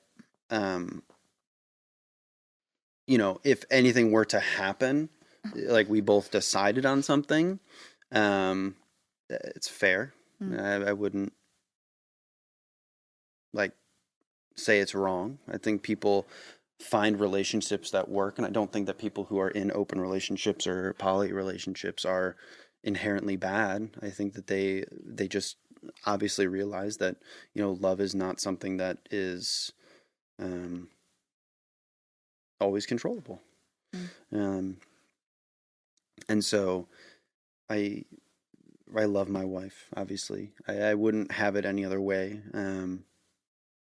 Obviously we've gone through rough times, as any relationship does. I think that our rough times are minute, considering what I've heard other people go through and everything. But I think that, emotionally, I wouldn't ever want to continually come home to the same person, to any other person, I should say. Yeah. And I know that she feels the same. And so I think that marriage doesn't have to be about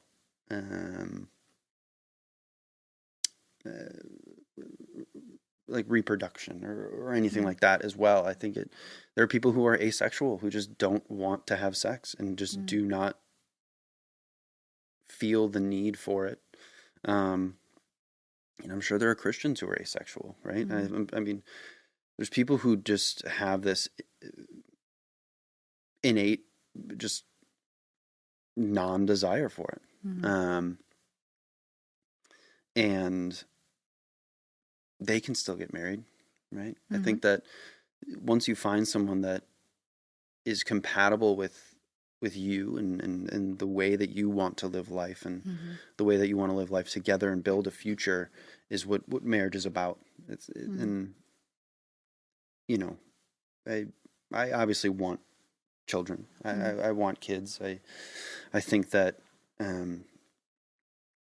ever since I was a kid and a teenager, I wanted to be a dad, right? And I think that's something that I've always wanted to be, was a good dad. And my wife, until she met me, said she really didn't see a future with children. But once she met me, she said, like, okay, like he would be a good dad. That's a lot of us women, Christian and not, by the way, just so we're all clear. Yeah. And so you know, I'm thankful because that's why my ex and I broke up, is because she just didn't want children, which is fair. And I don't think everyone should have children. I think that Amen to that. and I don't think everyone should feel pressured to have children. There are definitely people out there who have more than enough children for themselves. So, and there's some people that really want them and can't have them. Yeah. Right. And I think that, you know, it's marriage is so multidimensional that I think that even if you take the religious aspect out of marriage, there are still incredible, fulfilling, meaningful marriages out there. I'm extremely happy you're married, by the way. Don't misunderstand the question. I love when people are married. Like, please. And I think that, and this was probably a little bit more out there. Like, I don't ever see myself getting divorced, but I think that... Love that too. Yeah. When people do get divorced, I mean, it makes sense. I wouldn't force anyone to stay in a marriage that they're not happy in, or they know is not going to work out. They know that that's a contention among most religions in general, of just, and societies, is like, you never get divorced. There's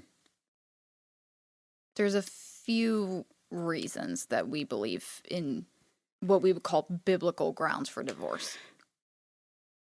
And like, there's so many more, I think, reasons nowadays to get divorced. Like I said earlier, because of the wealth of information we have. I mean, it's the access to people that you have. Right. Websites and right. Yeah. And I think that that's always a thought of, well, how do you know that this is the one? How do you know that this is the right one?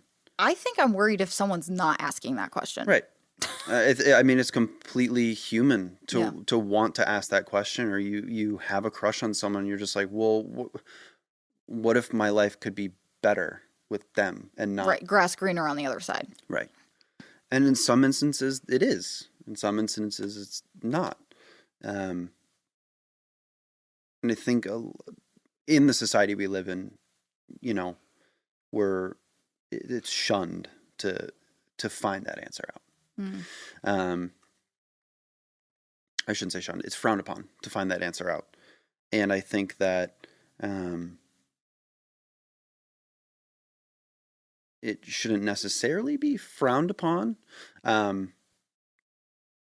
More so in the aspect of, I mean, I have friends that are females, right? I have friends that I'll hang out with that, I mean, I'm a nurse, so a lot of my friends are females. And so I have extremely close relationships with my female friends. One of them was my best woman in my wedding. And I love her, and I would never want anything bad to happen to her. And if she needed me, I would be there. But I would never expect, like, I guess... not expect my wife to get jealous, right? Because I think jealousy is also a human response. I mean, that's a natural human response. And I think that if there was a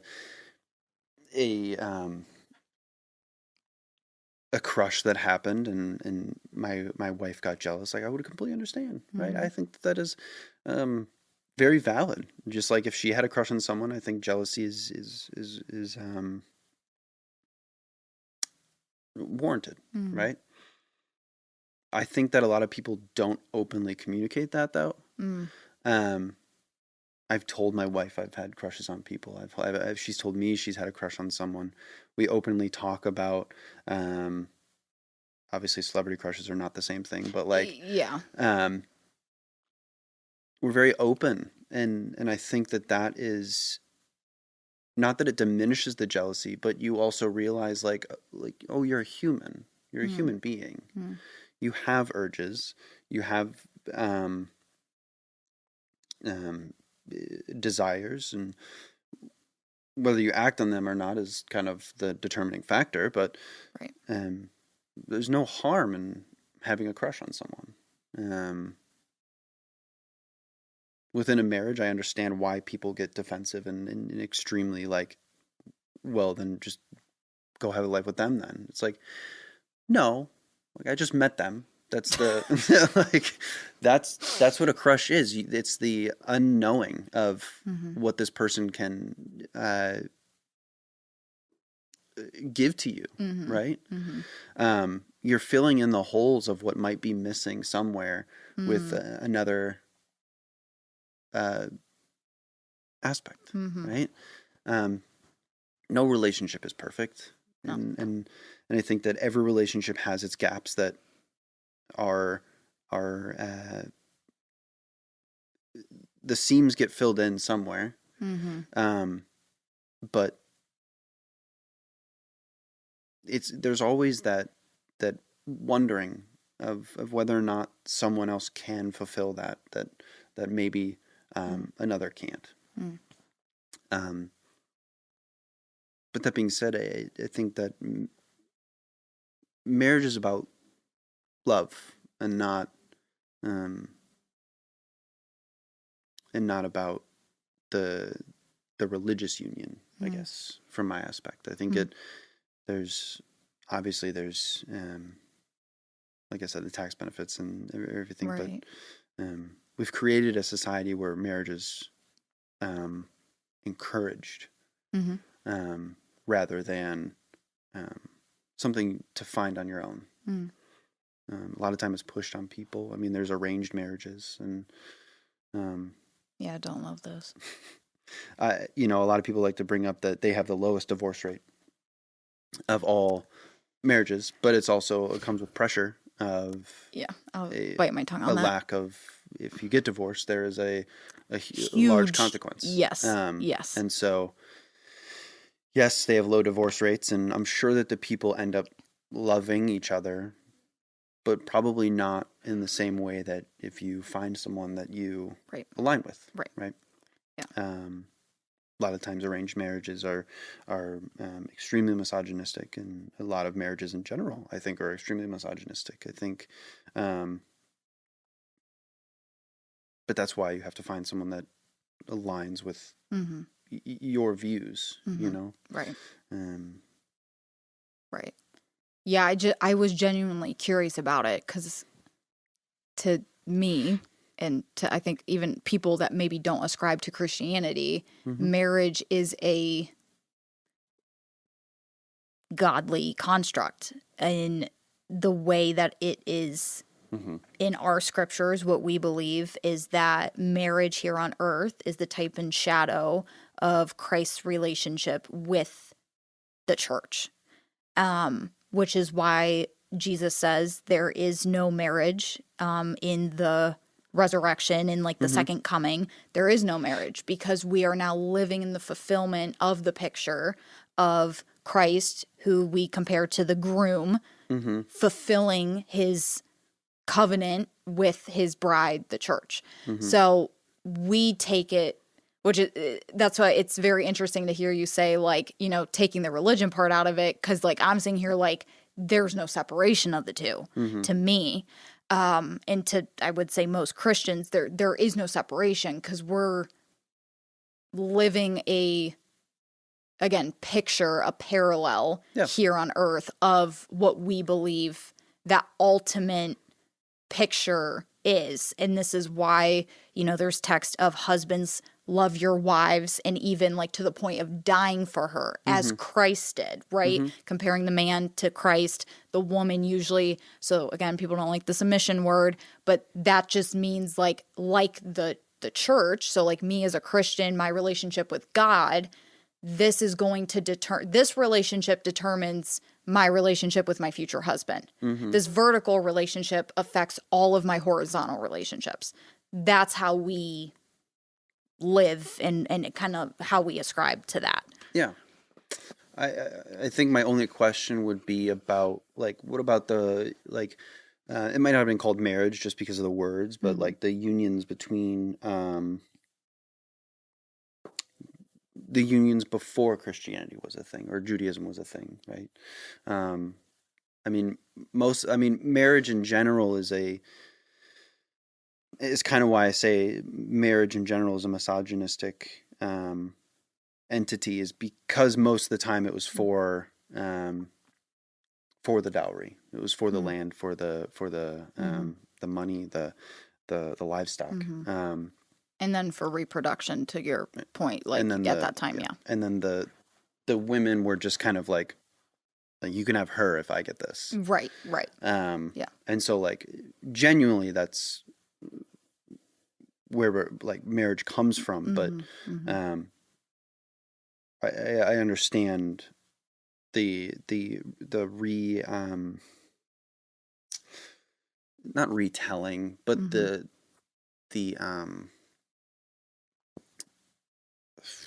I don't even know, the not re-justification either, but like making sure that wasn't the reason for marriage. And the new reason for marriage was for God. Yeah.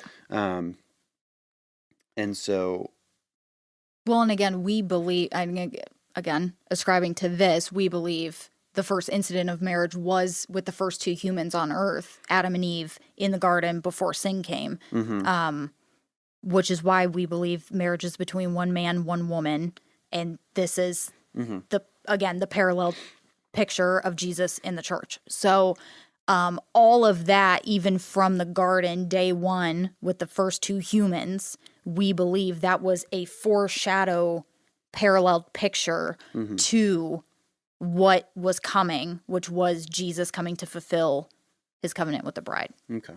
So. Yeah, I understand if with the if you believe that those were the two, that makes sense, right? Yeah. I think because I believe in evolution and because I believe that there was no like Garden of Eden and there's the two people in general, that makes sense. But I think because I believe in evolution, like there were unions before we had like the term marriage or the term union, right? Yeah. You stick together for survival, and two is greater than one. And obviously now marriage is just so different because we have a society and we live in the society that we do. Right. Marriage is not really for survival anymore. It's much more about the emotionality of it and the feelings and the want to spend time with someone else. Because I mean, I'm sure you wouldn't marry someone just because they believe in God. No. Right. No.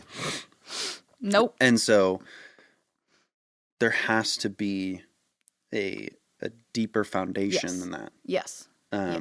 Which I would consider love. And so at the foundation of marriage is no longer the religion. It's the love.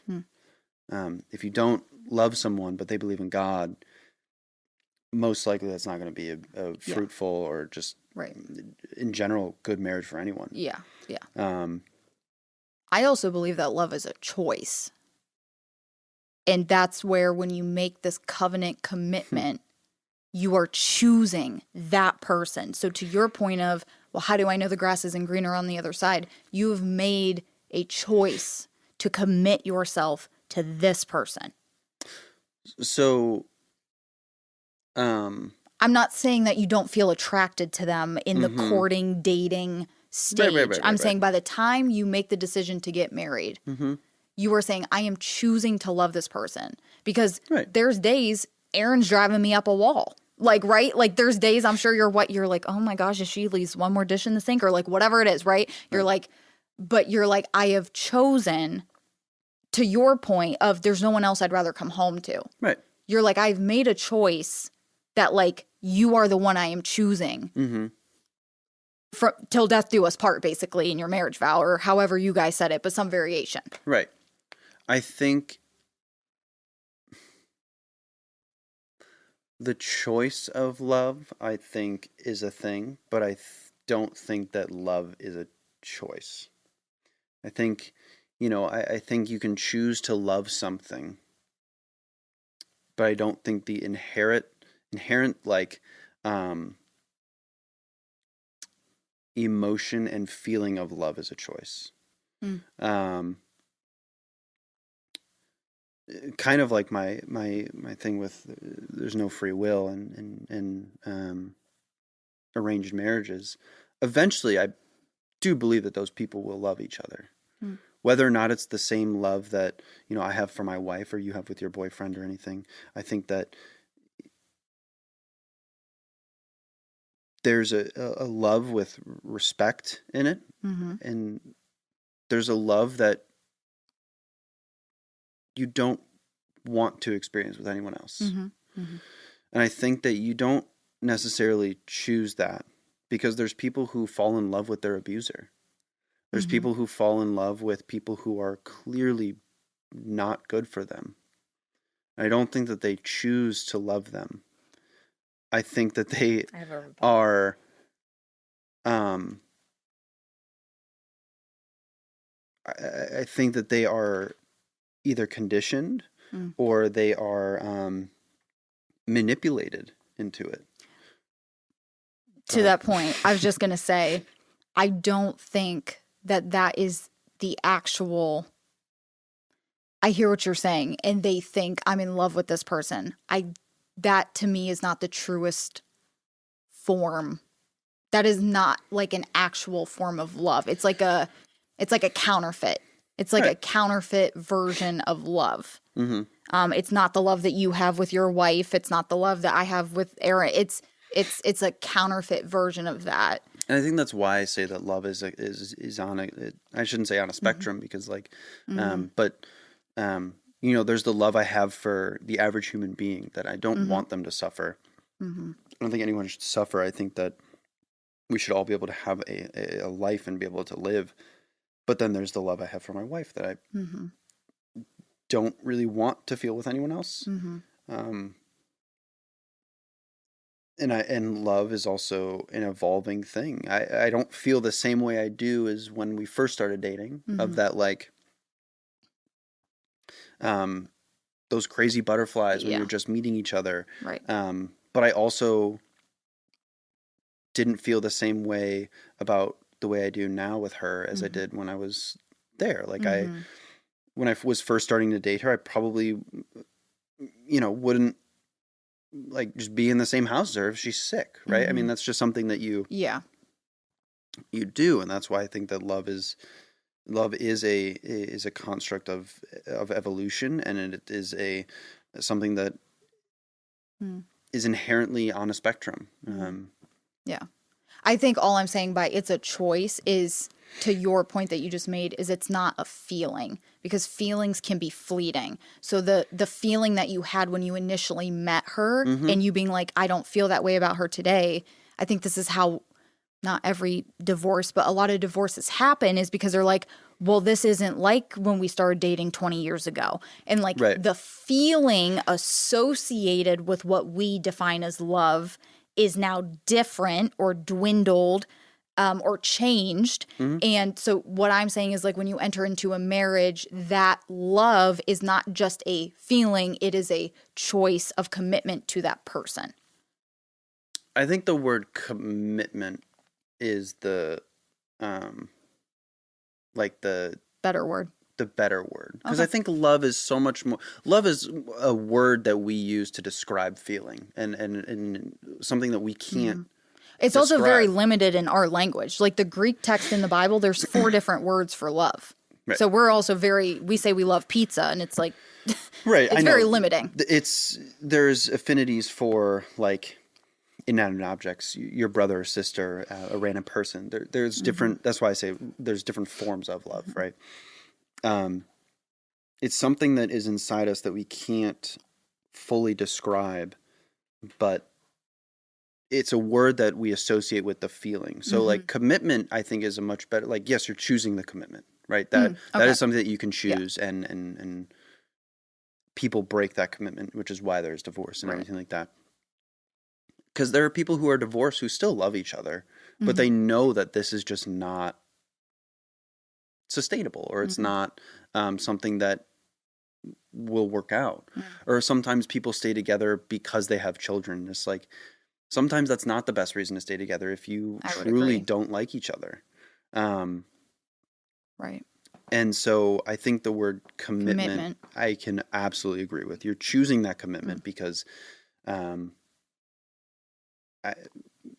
that's why, marriage that's also probably a derivation of religion is why you're not allowed to marry more than one person, is because there is that commitment that you're ascribing to one person. Monogamy is not natural, by the way. Right. It's not natural, which is what makes marriage almost so much more of, I know you don't believe in this word, but I would say a miracle, especially people who are able to stay married in a monogamous relationship, because it's not inherently natural to the flesh, I would say, to the sinful parts of our humanity. It's just not natural. So right. And I think that is why it is, and a lot of people who are religious will say like, well, then why are there animals who have monogamous relationships? And there's like, well, that's the anomaly. Like penguins are monogamous. Yeah, it's not like the norm in the animal kingdom. But even penguins and swans, like I kind of brought up earlier, they still have relationships outside of their marriage.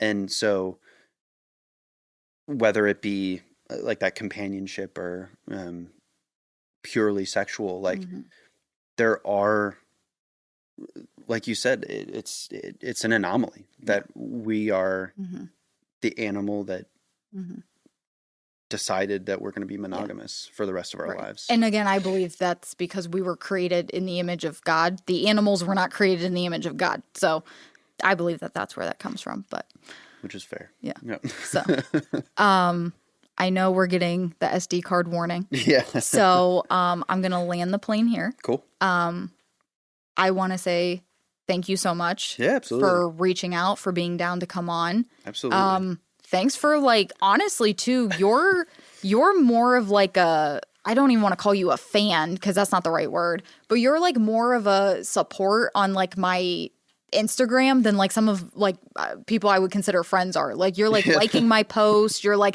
I'm like, dang, Joe. Like, so, and I know you probably don't agree with like half, if anything, of like what I'm saying. Majority, yeah. But I appreciate that you wanted to sit down and have the conversation. I appreciate that you, again, like follow me and even like my stuff, and we can just have like the mutual respect. Yeah, absolutely. So. Always willing to come back if you have another person that wants to grill me. Yeah. I didn't grill you too hard. No. Yeah. Yeah, it was fun. Yeah. I'm glad I did it. And I'm probably go watch some Alex O'Connor on my way home. But no, I think that, conversations like these are necessary, and it's not something that is ever going to go away. There's never going to be only Christians. There's never going to be only atheists, right? And so conversations need to happen, whether at the end we agree or not.